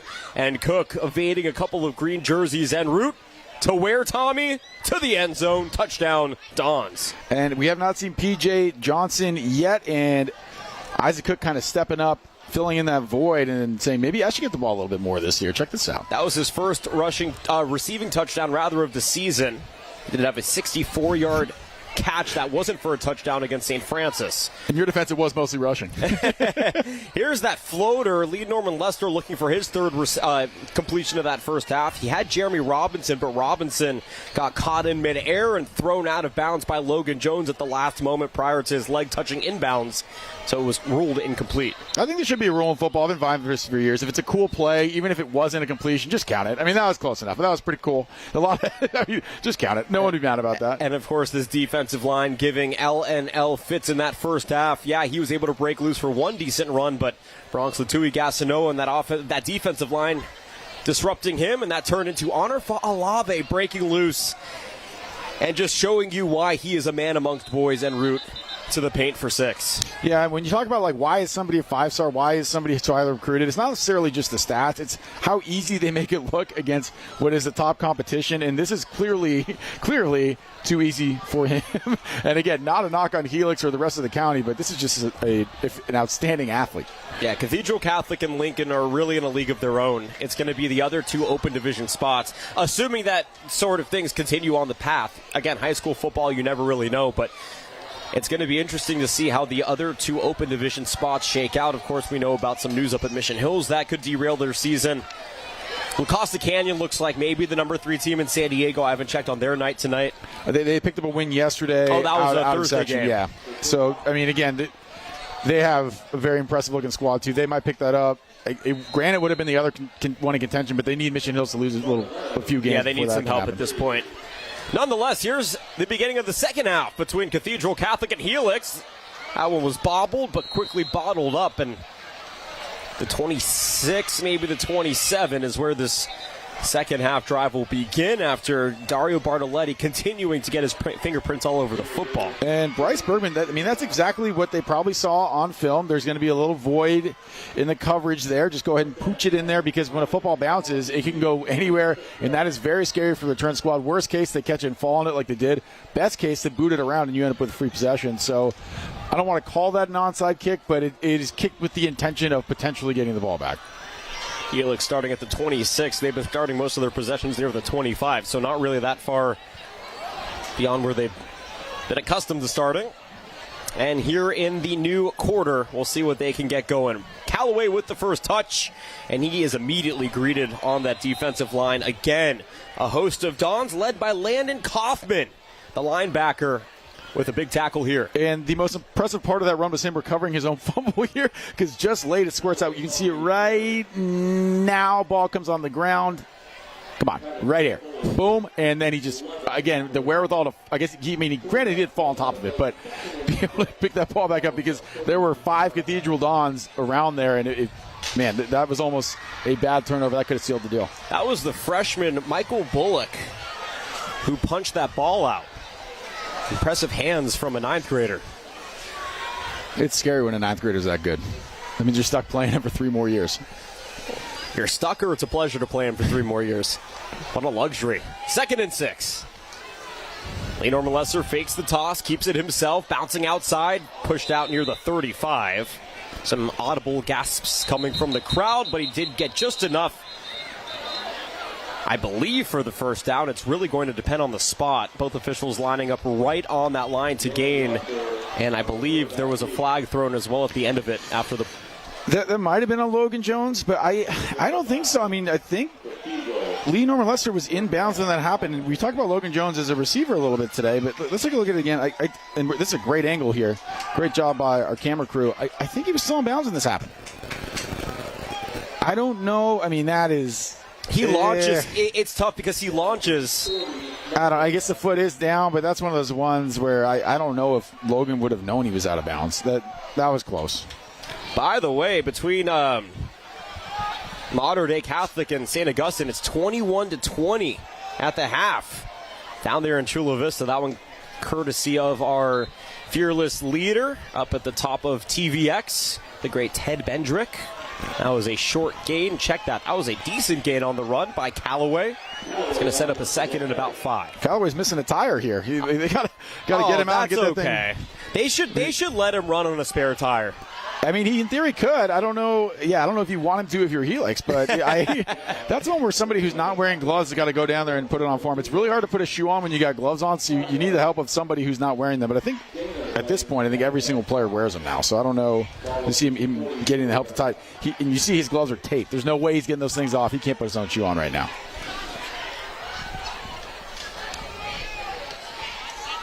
We saw a great shot of Coach DiMaggio Jones, who watches his running back barrel his way through just a yard shy of the line to gain. That's Dante Wright, because we did mention there that Callaway had to take a pit stop, if you will, to get his tires fixed. And Wright comes in and does a nice job filling in.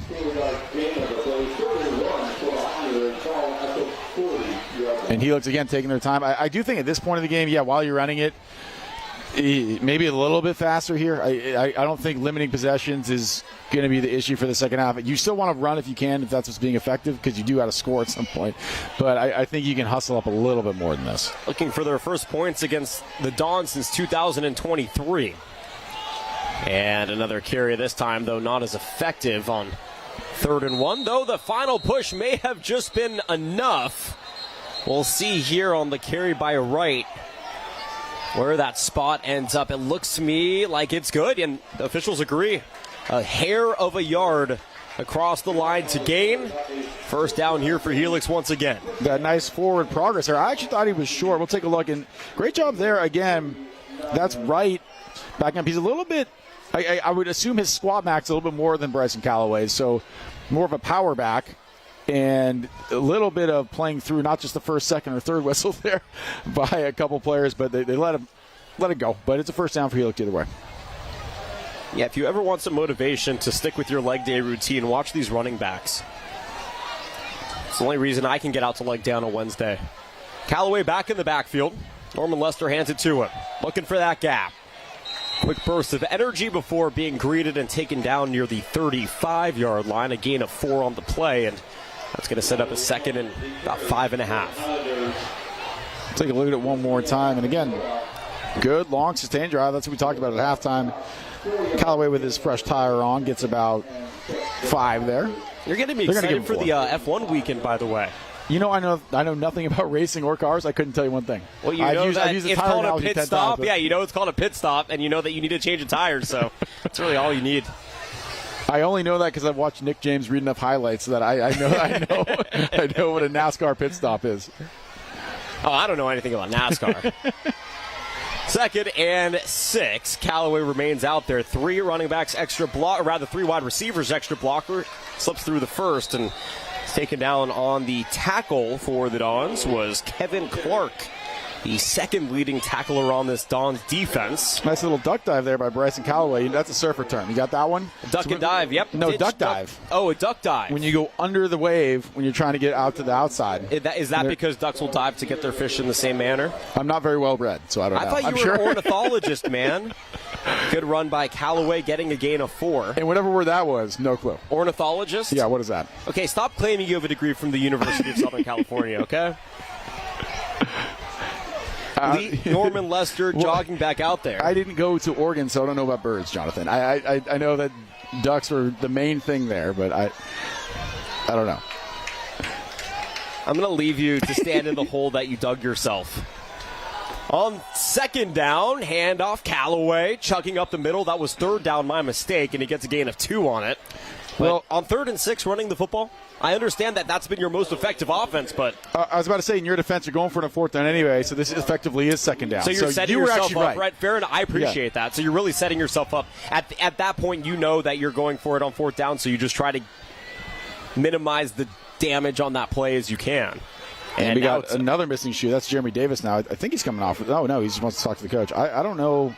We haven't seen a ton of him outside of his... He has 1 reception. He did have a touchdown, his first varsity touchdown. That was against St. Augustine. We have some laundry on the field. I'm not really sure why, because it wasn't during the play. I didn't see anything after the play. Unless somebody said something on a sideline.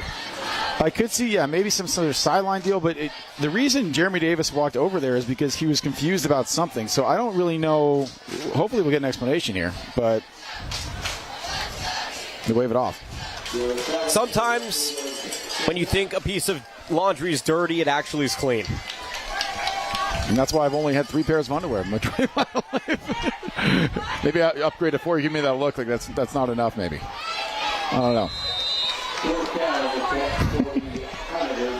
I'm pleading the fifth on the rest of this broadcast. It's going to be 4th and 3 here from the 32. This is the deepest in Don's territory Helix has had. They lost 28-0 last year. They're down 21-0 right now. And they are trying every tool in their toolbox here to piece together a scoring drive. Lee Norman Lester in the shotgun. His running back is Bryson Calloway. He has trips on the weak side. And whistles are blown prior to the snap. I believe somebody called a timeout. It was Helix. Yeah, they didn't like the look. So they had a formation they've been shown this whole entire night. And I'm sure they had something planned to flip it out there and use a couple of those guys as lead blockers. And the numbers probably didn't check out. So how to use a timeout. I mean, smart timeout to use. They almost ate half the clock with this first down. This is what you want to do. Again, ideally score faster, but just keep moving the ball, give yourself some confidence. This, from my perspective, might be the game right here. They got to get this first down. I know it sounds ridiculous. It's only the third quarter, but they got to score here and get some confidence if they want a chance to win this game. Yeah, it becomes a gauntlet. Modern Day Catholic and Mount Miguel, Granite Hills, all on the horizon for this Helix team. And it's always important to punch up. And has been the Helix way. Coach Jamaja Jones in his 4th season. He was promoted back in 2022 after 5 seasons as the Helix defensive coordinator. And, of course, calls it his dream job after leading this team back in the early 2000s. Eventually moving on to play linebacker at San Jose State, where the pinnacle of his playing career was when he got to captain that 2006 New Mexico Bowl championship team. Known as a defensive specialist, but he has embraced the creativity on offense by bringing in those coordinators with pro experience. Of course, in his first 2 years, he had Brandon Arrington on this roster. Arrington now at the rival of Mount Miguel, and Helix has been plugging holes with athletes since. And, it's a good opportunity as now Cathedral calls the timeout. When we get timeouts stacked on top of each other, it's always an interesting opportunity. Everybody talks about poaching and, transfer culture and all of this different stuff. But at the end of the day, all it does is open up another opportunity for somebody else to step up. And I think we lose sight of that. And for this Helix team, yeah, you could make the case that they haven't had the running backs like they've had. They had Christian Washington not too long ago who dominated the section, and they had Lucky Sutton who dominated the section. Like, you may look at this Helix team and say, well, there aren't necessarily the name brands or the stats or the wins that stand out. But at the end of the day, the pedigree's there, and this team is not shying away from anybody. They punch up their weight. And even though we saw a really good start for Coach Jones in his career in the last 2 years, have been a little bit rockier. The ship is continuing to be righted, and they're heading in a very good direction. Yeah, so here's that big 4th and 4. And I was going to say, too, Jake Williams, their go-to guy on offense. You've been seeing him whenever they huddle up. He's wearing number 0. He's got his arm in a sling, and he's wearing the headset. He would be the guy to go to normally. Lee Norman Lester on 4th down, and he is sacked on the play. Taken down by Stavros Hetrick. His 2nd sack here tonight, and it's a turnover on downs here in the 3rd quarter. They have had trouble blocking number 19 all night. Stavros Hetrick, that's the 2nd sack, but he's also had a couple tackles for loss as well. And, I mean, again, this is a hard thing for a quarterback. Probably step up in the pocket. You don't need to freak out. There was a clean pocket in front. I know for the issue, too, is you got Bronx Latui flying through the front of the line, but he could have stepped up and thrown it. There was no one open yet, so yeah, I mean that's just sort of a nightmare situation. And we saw it on the first drive where he sort of just threw up a prayer. I mean that would be the time to do it, with it being 4th and 4, back against the wall, whatever. Throw a 50-50 ball. If you throw a pick, it's a punt essentially. So yeah, just sort of a tough situation. Every single time Cathedral's blitzed, it's gone well. Brady Palmer, first opportunity here in the second half, gives it to Willie Flores. Tried to shake off one green defender, but 2 more take him down. Leading tackler on the play was Jeremy Davis, and that's a gain of 3 on the carry for Flores. And I want to give a shout out there to Aiden Chapman, who's normally defensive lineman, was playing H-back there. He can't catch a pass. He's wearing 53, but drove his man about 20 yards downfield. He's still on the field. You'll see him to the near side on 53, lined up off the ball next to the left side. There he goes in motion. As if he was listening to you. Flores, again, out to the right. Evading one would-be tackler, flying through and gets the first down. Willie Flores soaring through the air. And guess who sealed that edge, Jonathan? It's like a wild guess. That's your was it boy, Aiden Chapman? number It 53. was Aiden Chapman. We'll take a look at it one more time. They motion him over, and, pretty good hint. They're going to go 53's way if he's in the game because he can't catch a pass where he picture them in there. He's off to the left side. Play action. Palmer to throw. He has receivers deep. Looking in that direction. It is caught inside the 10. Reeled in by Isaac Cook. Too many cooks. He's been cooking this defense all evening long. And again, I mean, the bummer for Brady Palmer is the games have been like this a lot, so he hasn't got to show off the arm. But, I mean, this is a beautiful throw. They're in 4 verts on this. Oh, yeah. They just went ahead and slung it. And, yeah, I mean, if you're a secondary, you're getting bored by watching run, and you're susceptible to that happening. Flores into the end zone. And I promise you it was a touchdown even though we were coming out of replay. We were too busy showing the nice pass. I was too busy talking about it. We were too busy showing it. And Willie Flores didn't give us a chance. He's so fast, he didn't let us announce his touchdown, man. Willie, slow down for us. 7-0. Here's what it looked like from our perspective. Just an easy bounce out to the right. Great block on the inside. Did you see that block by Victor Velasquez II? By the way, he is an offer from Washington State. Big number 71 on the outside, clearing space for Flores to glide in for 6. Yeah, nice little kind of a counter play there. Normally out of the pistol when ball's handing off to the left, that's where it's going. But instead you have the left guard pulling around, leading the way up the right side. Touchdown. Easy walk in for Flores. Flores is on the board. He joins Arner Fa'alave and Brady Palmer with rushing touchdowns. Palmer also has a passing touchdown to Isaac Cook. One more look for Mr. Flores. There's a couple good blocks. I didn't see the number on that, but in the end zone, we have somebody driven through the back of the end zone, and that's going to go really well in film tomorrow. Trust me. That will be highlighted. Third touchdown on the ground for Flores this season. And you can see just a melancholic look right now on that Helix sideline. We got sunglasses, cowboy hat down there. A lot going on that sideline. Unfortunately, style points don't count on the scoreboard. They should, though. Because otherwise, Helix would be winning. I'd have a couple points tonight, I think. You'd have like at least 10. You probably got the pocket square. You got everything going. Funny enough, my pocket square is just my pocket turned inside out. Shout out to Jack Cronin for that little helpful tip. Here's a return on the kick. Out across the 30 to the 32 on the return by Dario Bartoletti. You got to walk me through that at some point. That's really just the pocket? Oh yeah, it's just the pocket. Well, I don't need to walk you through it. You take the pocket and you put it inside out. Well, this one's sewn. I don't think I can do that. Am I supposed to break this? I don't know. Here's another look at the kick return, and then we're gonna give Tommy Moore suit wearing 101 classes. Right now, it really does feel like Dario Bartoletti has been like the bright spot here tonight for Helix. Yeah, we mentioned Jake Williams is hurt. He's wearing number 0. We showed him a couple times wearing the headset. There's a good look at the cowboy hat there. But yeah, Dario's got to step up and fill that role that Jake normally provides. He's a good senior football player. But, yeah, I mean, Dario's doing a great job tonight. New quarterback in. It's Caden Thompson. Escondido transfer. He was really good for Escondido. Line collapsing. Floats one near side. Incomplete. Broken up on the play was Titus Napoleon. Also in the area was Stavros Hetrick. Pass was intended for Jeremy Robinson. So Caden Thompson with his first pass that goes incomplete. He's an Escondido transfer. He was awesome for the Cougars. One of the top freshmen 2 years ago in San Diego. He and Josh Gonzalez, who you may have remembered making that spectacular catch in our highlight video from Mission Hills last week. He was on that Escondido team. And then he came down here. He's a pro-style quarterback, and he unfortunately really hasn't gotten a ton of reps, mostly because that offensive line hasn't been able to hold, but he has 7 completions, and 3 of them have been for touchdowns this season. That's a good ratio right there. Here's a delayed handoff and a fumble. Bryson Callaway coughs it up, and the Dons jump on top. Yeah, it looked like Caden Thompson changed his mind and wanted to actually keep it there. And unfortunately, once it goes, kind of rule for quarterback is you go hip to hip when you're riding that pocket. Once it gets past that first hip, you really got to either let it go or keep it. You can't sort of I don't know.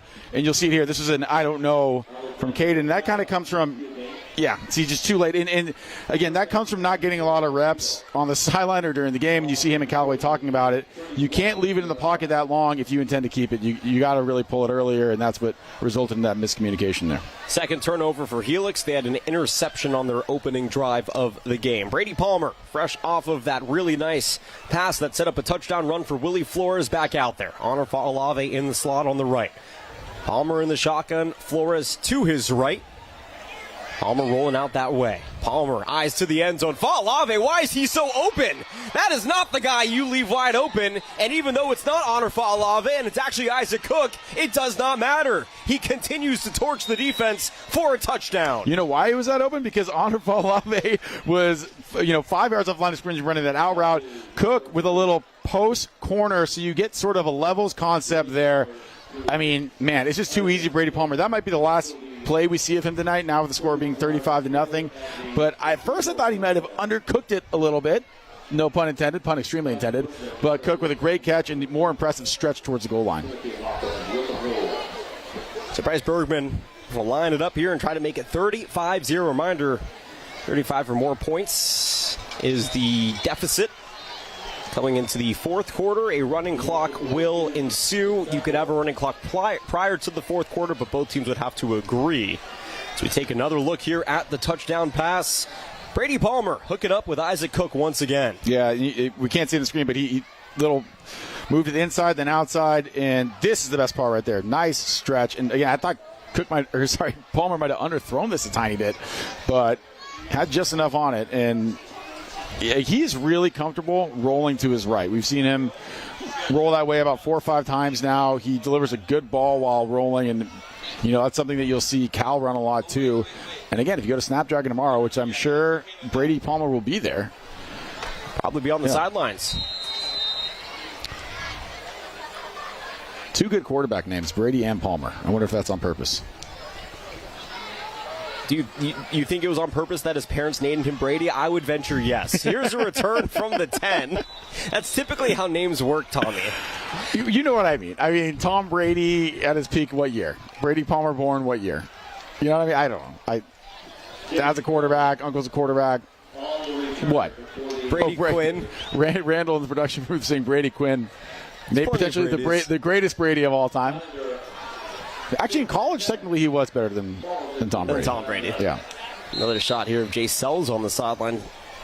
Chatting up here with some of his Helix teammates. 1st and 10. Helix just fumbled the football, and Cathedral Catholic took advantage with a touchdown. Caden Thompson back out there for his second drive. He had a touchdown pass against Oceanside last week. He had that trick play touchdown pass against St. Augustine. He had a 79-yard touchdown pass against Castile. See if he can continue the motif for a 3rd straight week and throw a touchdown pass. Instead, it's a delayed handoff that goes absolutely nowhere for Bryson Callaway.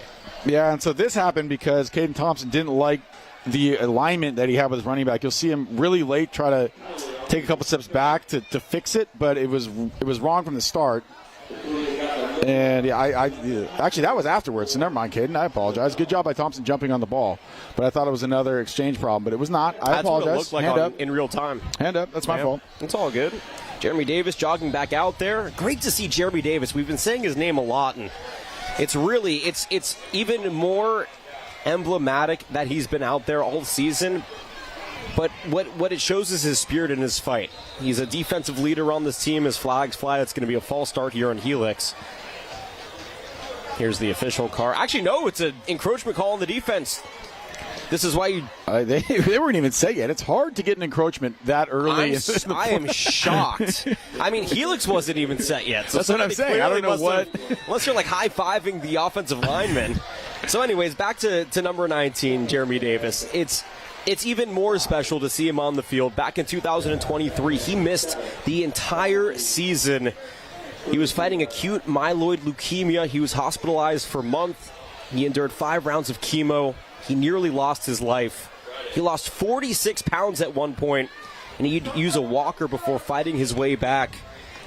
He returned to action this year in 2025. He leads the team in tackles. He caught his first varsity touchdown against St. Augustine playing tight end. And his coaches say that he is truly an inspiration. as Noah Alfie intercepts it from Caden Thompson and gives it back to the Dons here, up 35-0. There is a pass rush, and then there's whatever that was. That was, I mean, man, running backs trying to step up and make a block, but it was a, I don't know what the right word is for this, Jonathan. We're about to see it in a second, but the reason it was interception is right there. I mean, the running back almost made the sack. Oh, he was ready for bed at that point. Like, why even bother getting up? Boom. I mean, you are getting hit by a freight train. That is how you initiate contact. You hear that a lot from coaches. What does that mean? It means exactly what you just saw. By the way, for Noah Luifi, that's his third interception here on the season. So a pair of Dons with a trio of interceptions here through the first 4 games of 2025. Play action, far side, catch is made. And we're going to see a couple of the players down on the depth chart. That is John Luca with his, actually check that. That is Eric Lucero, the junior wide receiver, getting his first reception here of his varsity career. And Honor Falave, we saw earlier on that play, have a hold, and he made up for it there. That was a pancake amongst pancakes over there on the perimeter. I think he was probably upset about that first block, and he fixed it on that time. So you have Gianluca on the left. You have Lucero on the right. You have Falave in the slot, and that is Willie Flores, who is going to stop because of some dirty laundry on the field. And by the way, I don't know if you saw on the left side, Falave was looking at Gianluca, and they were both kind of shaking their heads, so clearly they weren't sure what the play was, and a false start was called nonetheless. That's going to set the Dons back up to a 1st and 15. Coach Doyle wants an explanation, but I think it was pretty obvious. I think... Yeah, that tends to happen if you're yelling it from the sideline. If you're on the far side, you really got to pay attention, and then those guys who are in the middle need to echo it out there. You see, Falave doesn't really know what's going on. I don't know how it's a false start, though. He may have been over the line. Or if he was still moving. That's the other thing, too. But does shrugging your shoulders count as moving, Coach? But it looked like his feet were still sort of – he wasn't set for a second is what I'm trying to say. He wasn't ready to go. You got to be set for a second. And he still doesn't know what's going on. The funny thing is for Falave is he doesn't need to know what's going on. As long as you get him the ball, success is likely imminent. And you want to know Sanchez was the one who jumped right there. That'll be defensive encroachment. A triple funnier thing is if that's the play that was called before. So sometimes you call in a play that just doesn't. It's just not a play. You're just trying to get the offsides, and then you call it in later. I think that's what was happening on the play before, and Falave didn't know what the play was, but the play was no play. So maybe that might have been the confusion. Tactics that confused both the defense and the broadcasters because it's working. Helix fans voicing their displeasure for some of the recent antics here from our near sideline. Right, next week we'll be up in Oceanside, Mount Miguel. It's going to be quite a bout between the Pirates and the Matadors. Play action, far side, caught, alone, Honor, touchdown, Dons. Second touchdown of the evening for Honor Falave. He has an entourage of friends out there in the end zone to greet him. And the onslaught continues. 41-0 pending the PAT. I mean, great footwork there by Brady Palmer there because, that's a bubble and go, right? So you're so on the block and then you're taking off upfield. And I think Honor Falave might lead the country. Look, there's a fake there and then just flip it out there. He might lead the country in jog-in touchdowns because it feels like every time he scores, there's nobody within 10 yards of him. And there was another one. PAT by Bryce Bergman. Up and good. But just going back to that, too, like a lot of people think when you're pump faking you need to whip that arm out or something. But as you saw there with Brady Palmer, it was just a hard step, and that was enough. That was enough to get him to jump up on that bubble route. And as you saw the result, there's nobody within maybe 100 yards there. Whoop. So that's a blown coverage because both DBs went and thought they were playing on the They thought they were going to go for the bubble. Right. Yeah, so, and then again, that all credit to Brady Palmer there, but that's a great fake. And, that's why you run that. You run that little RPO bubble a million times, and eventually you're going to get people to sneak up on it. In truth, as a defender, my mentality should be I'll let somebody like if Eric Lucero, number 88, who that ball was pretended to be thrown to, right? I'll let that guy beat me. I am not letting Honor Falave out of my sight, also, right? That's a DYJ thing. Do your job. Your job is not to come flying up on that. Your job is to have your protect your deep third. So that's, again, why that happened. Or if it was cover 2 deep half. I didn't see where the shell was, so I apologize. How dare you? I know. We expect more from you, Coach. Bartoletto able to get it out across the 35 to the 36. And we'll see if a Helix team is... That's not good. Dante Wright comes up hobbling. It felt like he is doing the thing it looks like when it's a cramp, which is what I'm hopeful for because that's a quick fix. So it was his right calf. The humid nights continue here into fall. It's not particularly hot. It's just humid and warm. And dehydration. Got to hydrate. Yeah, definitely lead to cramping. We've seen last week we had a stoppage for asthma. Yeah, well, I got to give you some credit, too, because pregame I wasn't responsible enough to bring my water down for the booth, and you came and got it for me so that you know how to help everybody hydrate. What can I say? Everybody, this is the first time I've ever been credited for doing something responsible, and I'll take it. Caden Thompson, looking to responsibly not throw an interception on this drive, is in the pocket. Now he's flushed out right. Caden Thompson on the ground. Across the 30, dives forward dangerously, but gets a good chunk of yardage out of it. Should set up about a 2nd and 4.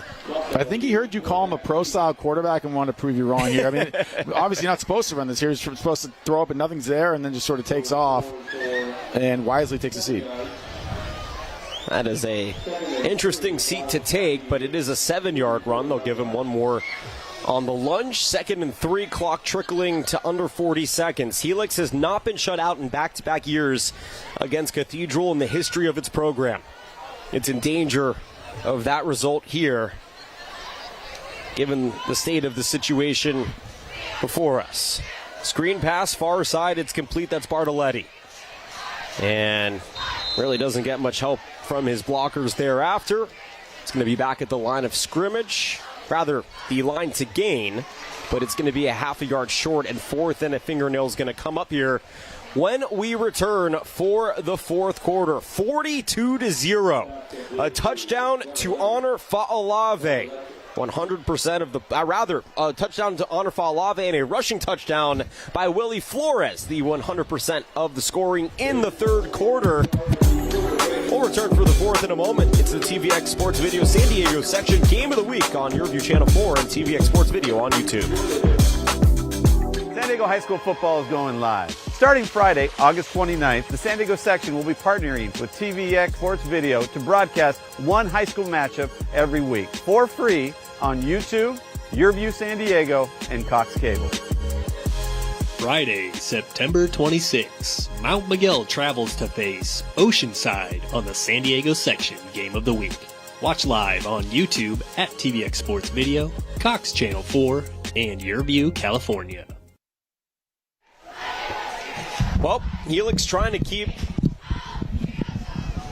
the energy high here, but it's a tall task. 42-0. Welcome back to the fourth quarter. Tommy Morris, Jonathan Rifkin, no matter how you're watching or where you're watching, all of us here, TVX Sports Video, Cox Channel 4. Appreciate you making us a part of your Friday night evenings. In week number 5, Caden Thompson is the quarterback. On the move was Jeremy Davis. Hand off to Bryson Calloway, sneaking through the A-gap, staying on his feet, and it takes a trio of white jerseys to take down the physical back after a really nice run and a first down. Yeah, and I know Cathedral's got their twos in, or halfway got their twos in right now, but the mark of a good running back is someone who gets better as the game goes on, and Callaway has done that. He's kept the legs churning. He was, even that first drive in the third quarter, he was instrumental in getting them to move the ball down the field. So good luck there for Callaway, who I believe is only a sophomore. Your belief is correct, Coach Morris. And again, he's trying to put his name in a line of some very successful runners who have come through this Helix High School program. Of course, the one that we all think about is Reggie Bush, but there have been quite a few. Remember Lucky Sutton's 7-touchdown game in the state championship a couple of years ago? I guess at this point it's more than a couple of years ago. Oh, there's a fumble, another one on the snap. Don's on top of it. Don say they have it. Awaiting the official. And it's Cathedral Catholic ball. 2 interceptions, 2 fumbles, a +4 in the turnover margin for Cathedral Catholic. And with 10:38 and counting, because we do have a running clock, it is 42-0. Dons. Yeah, and there was 2 other fumbles that Helix fell on again. So, I mean, we could have had 6. Yeah, so I mean, I know that's what they teach over there at Cathedral, go for the ball, especially if you're the second guy to get to the tackle. But this one was kind of a gift. Snap was a little wide, but that's still manageable. That's just kind of tough. Tough position for Caden Thompson to be in there. He's already jumped on top of one botched snap. Threw an interception right after, and here, unfortunately, the ball was fumbled away. Brady Palmer. And actually, it's not Brady Palmer. Nathan Ashmore, the junior quarterback, getting his first snap of the season, and Ashmore gives it up for a short gain on the rush. That's Jackson Montes, who just checked in. Okay, I think we're going to see Jackson get the ball. Jackson is normally the guy who's signaling in the plays. They got him in the game here, so again, watch 23 on this one. I have a good feeling he's getting the ball here. They have him split out wide. They've brought in Billy Trask into the backfield. Billy has 5 carries this season. So Billy's the running back, Nathan is the quarterback, and there's number 23, Jackson Montes. It's another handoff, power back, bouncing out left, Trask trying to stay on his feet, but couldn't beat the defender to the punch on the tackle, Aiden Lopez, and it's a short gain on the play. That'll set up a 3rd and long. So I was wrong. I think at some point on this drive, we got to get Jackson the ball. That's coming. But no, I mean, yeah, running clock. You see some of the backup guys in, and this is nice for them to get a chance to get out there. A lot of these guys are probably JV tweeners, which means they play most of JV and then suit up for varsity. But now they're getting some real varsity action. Billy Trask again allows the play action to happen. Throw undercut intended for Logan Jones, and that was our first opportunity to see the arm of the newly minted quarterback, Nathan Ashmore. Jones really I'm trying to just look at the numbers and figure it out. I think Jones really is the only guy who plays regularly who's out there on the field, and we do have an injury here for Helix. Yeah, there's an injured Helix Highlander down. That's Tony Sanchez, a sophomore who plays both a little defensive end and defensive line. Saw Cathedral's Sebastian Tucker, senior tight end, go down in the first quarter, and unfortunately having to get ambulanced out of here. And we certainly hope that he's okay, wishing him the best and a speedy and very fruitful recovery. Helix has a gauntlet coming up in the next couple of weeks. Granite Hills is on the schedule. Mount Miguel is on the schedule. Mater Dei Catholic on the schedule as well, although a Mater Dei Catholic team that has been vulnerable since they went back-to-back state championships not too long ago. We got some more their halftime scores because this game is going so fast. Rancho Bernardo up on West Covina. That's an out-of-section game, 23-7. Frontier and Lincoln tied at halftime. Army-Navy beating Country Day 30-3. And Santa Fe Christian beating Christian 21-7. Ashmore with a handoff. Bouncing out to the left is Billy Trask. Trask trying to drag some green jerseys and taken down after a 4th and 6 run. Goes for a gain of close to 20. Yeah, and again, some guys getting a chance. I know 4th and 6, you're up by a million. Why are you going for it? Because they're on the other side of the 50. You kind of just sort of have to. And look how excited the bench is. Trask guy probably doesn't get a lot of reps, and I love to see that. All the starting guys getting up there, the first ones to help them up. They're fired up for these guys. I mean, they see these guys work really hard in practice every day, and they love it when they get this opportunity. 1st and 10. Cathedral driving. Only punted once here tonight.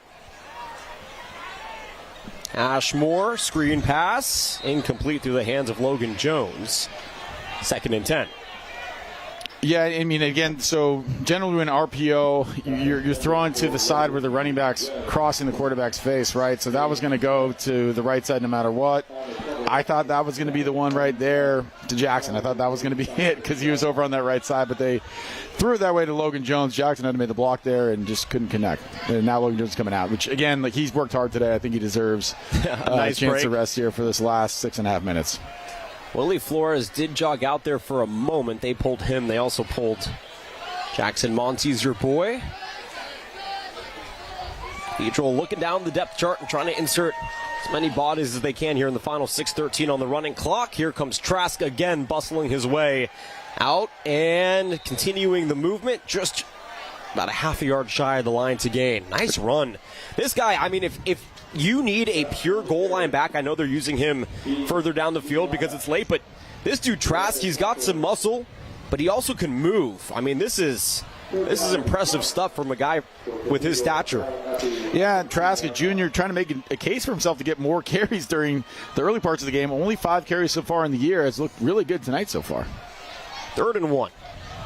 Here he is, looking to try and complete the first down. Indeed, he does. Chugging his way out across the 15-yard line and setting themselves up for another 1st and 10 here. It's now, second carry in a row. I think he wants to cash this thing in. That might give him another chance here. Here he is up the right side. Just kind of looks like a inside zone play to the right. Nothing too fancy. Well, he wants to get his first varsity touchdown. Do you remember your first varsity touchdown as a player? Do preseason scrimmages count? No. Absolutely I still do, yes, but yeah. Not trying to diminish any of you who have had great preseason scrimmages, but for I think I had 12 my senior year, but all in preseason? No, they did count it, thankfully. But I think I led the world in ones called back. I think I had 5 called back, which, I mean, that's a pretty high percentage. That's a lot of good event. About a third of the potential ones just didn't count. Another look at the run here by Trask. That went for a gain of 4 on the play. It looked like he could have broken loose here for a touchdown, but Latch just defending on. I have a very good feeling I know he's getting the ball on this one. They took Trask out, and then they brought in. Well, Jacob Pizarro's in. Oh, sorry, 30. Yeah, that's Jacob. Yeah, I think that's just getting the ball here. Pizarro has 2 carries so far this season. Looking for his 3rd at 2nd and 5 from the 5. They give it to Pizarro. Eyes towards the end zone. He's taken down about 2.5 yards short. Good job by the Helix line to collapse and stop a potential touchdown. Jakeem Riggins, the junior defensive lineman, getting the tackle, and clock continues to trickle here. 4 minutes and counting in the 4th and final quarter. He's a senior. I thought they would have given him another shot at it. They brought Trask back in. You got to give him a chance again. That's tough. Yeah, Trask definitely exemplifies more of your prototypical goal line back. And there he is, lined up behind Ashmore. He's a junior, though. He'll get a chance next year.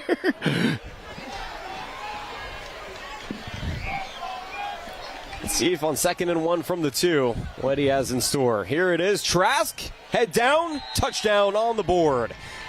First varsity touchdown of his career, the first here for tonight. And Billy Trask putting the team on his back here late in the 4th quarter and running up the score. It's 48-0 pending the PAT. Yeah, and Trask gets his first one. Congratulations. That's got to be a good feeling. And again, a guy who's the same age as Willie Flores, so he might be in the same role next year. But again, he's making a case that he should be splitting some carries here. He's running hard, and I mean, clearly a kid who doesn't care for the scores. He's playing 100%. Good-looking PAT from Bryce Bergman, who continues to be perfect. 49-0. It was 21-0 at halftime. It felt like, for a Helix team who was able to march down the field, just unsuccessful in scoring, maybe they had a shot. Let's take another look at the touchdown here from Trask, the first of his varsity career, and talk about how excited. It's great to see the camaraderie ship and the endorphins elevated from a moment like that. So I'm a jersey nerd. I think this is the first year Cathedral's done this. Correct me if I'm wrong. They have the full name Cathedral Catholic on the back. I don't remember. It does seem new. Yeah, I mean, you don't normally see a 2-layer, what is it called, level, layer, whatever. Well, you normally get the name on the front side of the jersey, or at least some sort of logo. I think their home ones say Dons now. I could be wrong, but maybe the away ones. I feel like that's a basketball thing, right? You always have your home jersey say the mascot. Away always says the name of either location or school. You're the coach. I have no idea. Know that? I mean, that's what it's supposed to be, traditionally. I knew that as well as you knew that you could turn your suit jacket pocket inside out and make it a pocket square. And yes, you are supposed to rip those seams when you buy a new jacket. Yep. See, okay, so yours is white, so they didn't design it, but you still could use it as a pocket square. And Cathedral trying to potentially get the ball back after scoring a touchdown. And they're going to get it, an onside kick. And Cathedral Catholic is able to recover it. I apologize for chuckling. It's just kind of absurd with the clock running at $1:20. Yeah, I think we got to call Braden. And Doyle would like for them to take a knee, it looks like. Yeah, Coach Sean Doyle said, all right, you guys got the ball book. Now let's just end this game. Yeah, there's Brady Palmer there, too. He's all excited. Brady Palmer with a couple of touchdown passes, had a touchdown rush. Honor Valave had a touchdown rush. Willie Flores had a touchdown rush as well. Mr. Trask, Billy Trask, the running back of depth. Coach Doyle trying to tell his team, run the clock down as much as you can. I think he was trying to get an idea of where they needed to get to before a delay of game would be called. I think they're just going to let them line up now. I don't think there's really any It also reason doesn't matter because even if a delay of game was called with a running clock, the clock continues to run.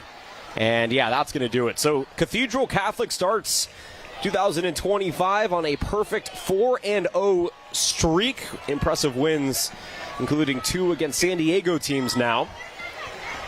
Mater Dei Catholic to open up the season. And here tonight against Helix, 49-0. That comes on the heels of a 28-0 victory a year ago. Helix drops to 1-4 on the season. And they have their sights set on league play beginning next week. But Cathedral Catholic continues to set the gold standard here in San Diego and dominate as the game has gone official. 49-0 Cathedral Catholic. We're going to step aside for a timeout. When we return, we will tie a bow on this Friday night. Week 5 wraps up when we return here on TVX Sports Video and Your View. San Diego High School football is going live. Starting Friday, August 29th, the San Diego section will be partnering with TVX Sports Video to broadcast one high school matchup every week for free on YouTube, Your View San Diego, and Cox Cable. Friday, September 26, Mount Miguel travels to face Oceanside on the San Diego section Game of the Week. Watch live on YouTube at TVX Sports Video, Cox Channel 4, and Your View, California. 4-9 Cathedral Catholic, 4-0 on the season. Coach Sean Doyle in his 30th season continuing to set the standard of football excellence here in San Diego. Tommy Morris, Jonathan Rifkin, post-game show here, TVX Sports Video and Cox Channel 4. Coach, the first half didn't go as expected. The second half kind of flew by, but you look at the score, and I think it was as we may have expected coming into the game.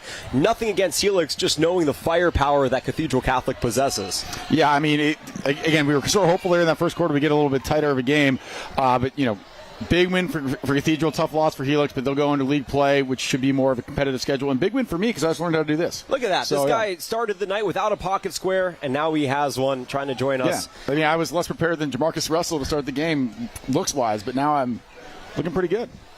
Speaking of somebody who looked pretty good here tonight, how about the quarterback Brady Palmer for Cathedral Catholic? He is awarded our player of the game here for our San Diego section Game of the Week, and boy, did he get things started off with a punch. A 41-yard touchdown run for the Cal commit to get the scoring going early. Yeah, again, not what he's known for, but he's a dynamic player when he needs to be, and this was a great run. Again, not even a designed run. He just sort of took off and found his way into the end zone, and that's really set the tone for Cathedral the rest of the night. Yeah, when your quarterback is feeling good, typically the players around you feel good as well. And on that play, Brady Palmer finding his receiver for a perfect screen pass, and good run here on the sideline for Gianluca Busalacci. You mentioned no PJ today, and Gianluca kind of stepped in and got himself in there, but Cook also, Isaac Cook, played a huge role for the Dons today. Yeah, Isaac Cook with season high in receptions. He also had a touchdown and an amazing grab to complement on that play. His first touchdown of the season, and then the backups came in, and, well, it didn't really matter. And here it is again. He must do Pilates or something. Look at this stretch. That's well, nice. They do say that Pilates is the best form of exercise for pliability, and when you play football, longevity does matter. I'm learning everything. Pliability, how to make a pocket square. This is a good day for me. What can I say? We're always here to help you grow. Tommy Morris, we are also here to let you know that next week we are back on the air. We will be live at 6:45 on YouTube and 7 o'clock here on Channel 4 for Mount Miguel at Oceanside. Jack Cronin, Drew Ferris, Tommy Morris, and myself, the full crew, is back in action. Again, 6:45 pregame, 7 o'clock. We'll be live here on Channel 4, but that's going to do it for us here in week number 5 on a Friday evening. For our entire TVX crew, they do such an incredible job. Please get in contact with any of them. The information's posted everywhere if you would like to join in on all the fun that we have here on the high school football Game of the Week. For Tommy Morris, my name is Jonathan Rifkin. Have a wonderful weekend. Cathedral Catholic, well, They remain undefeated, 49-0, a domination here in La Mesa, as we will talk to you next week on Your View and TVX Sports Video.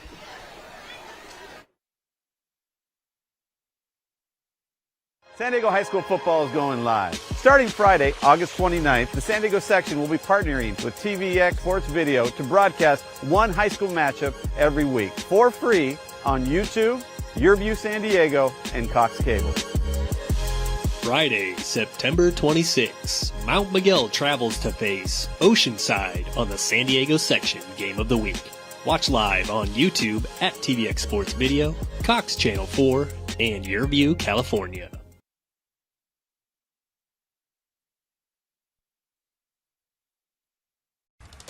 Get ready to meet some of the best high school athletes in America. We'll start in South Florida with an elite quarterback prospect, then make our way to South Carolina for a top defensive back.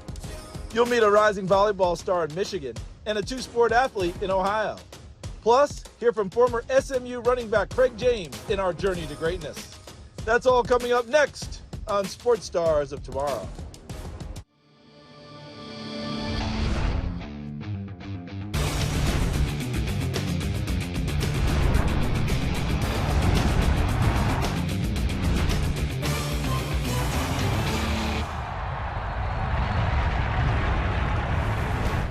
Welcome to Sports Stars of Tomorrow. I'm your host, Charles Davis. More and more often, we're seeing the children of former pro athletes emerge as future stars, but not necessarily in the same sports as their parents. In Florida, the son of an NBA veteran is making his case as the nation's top quarterback.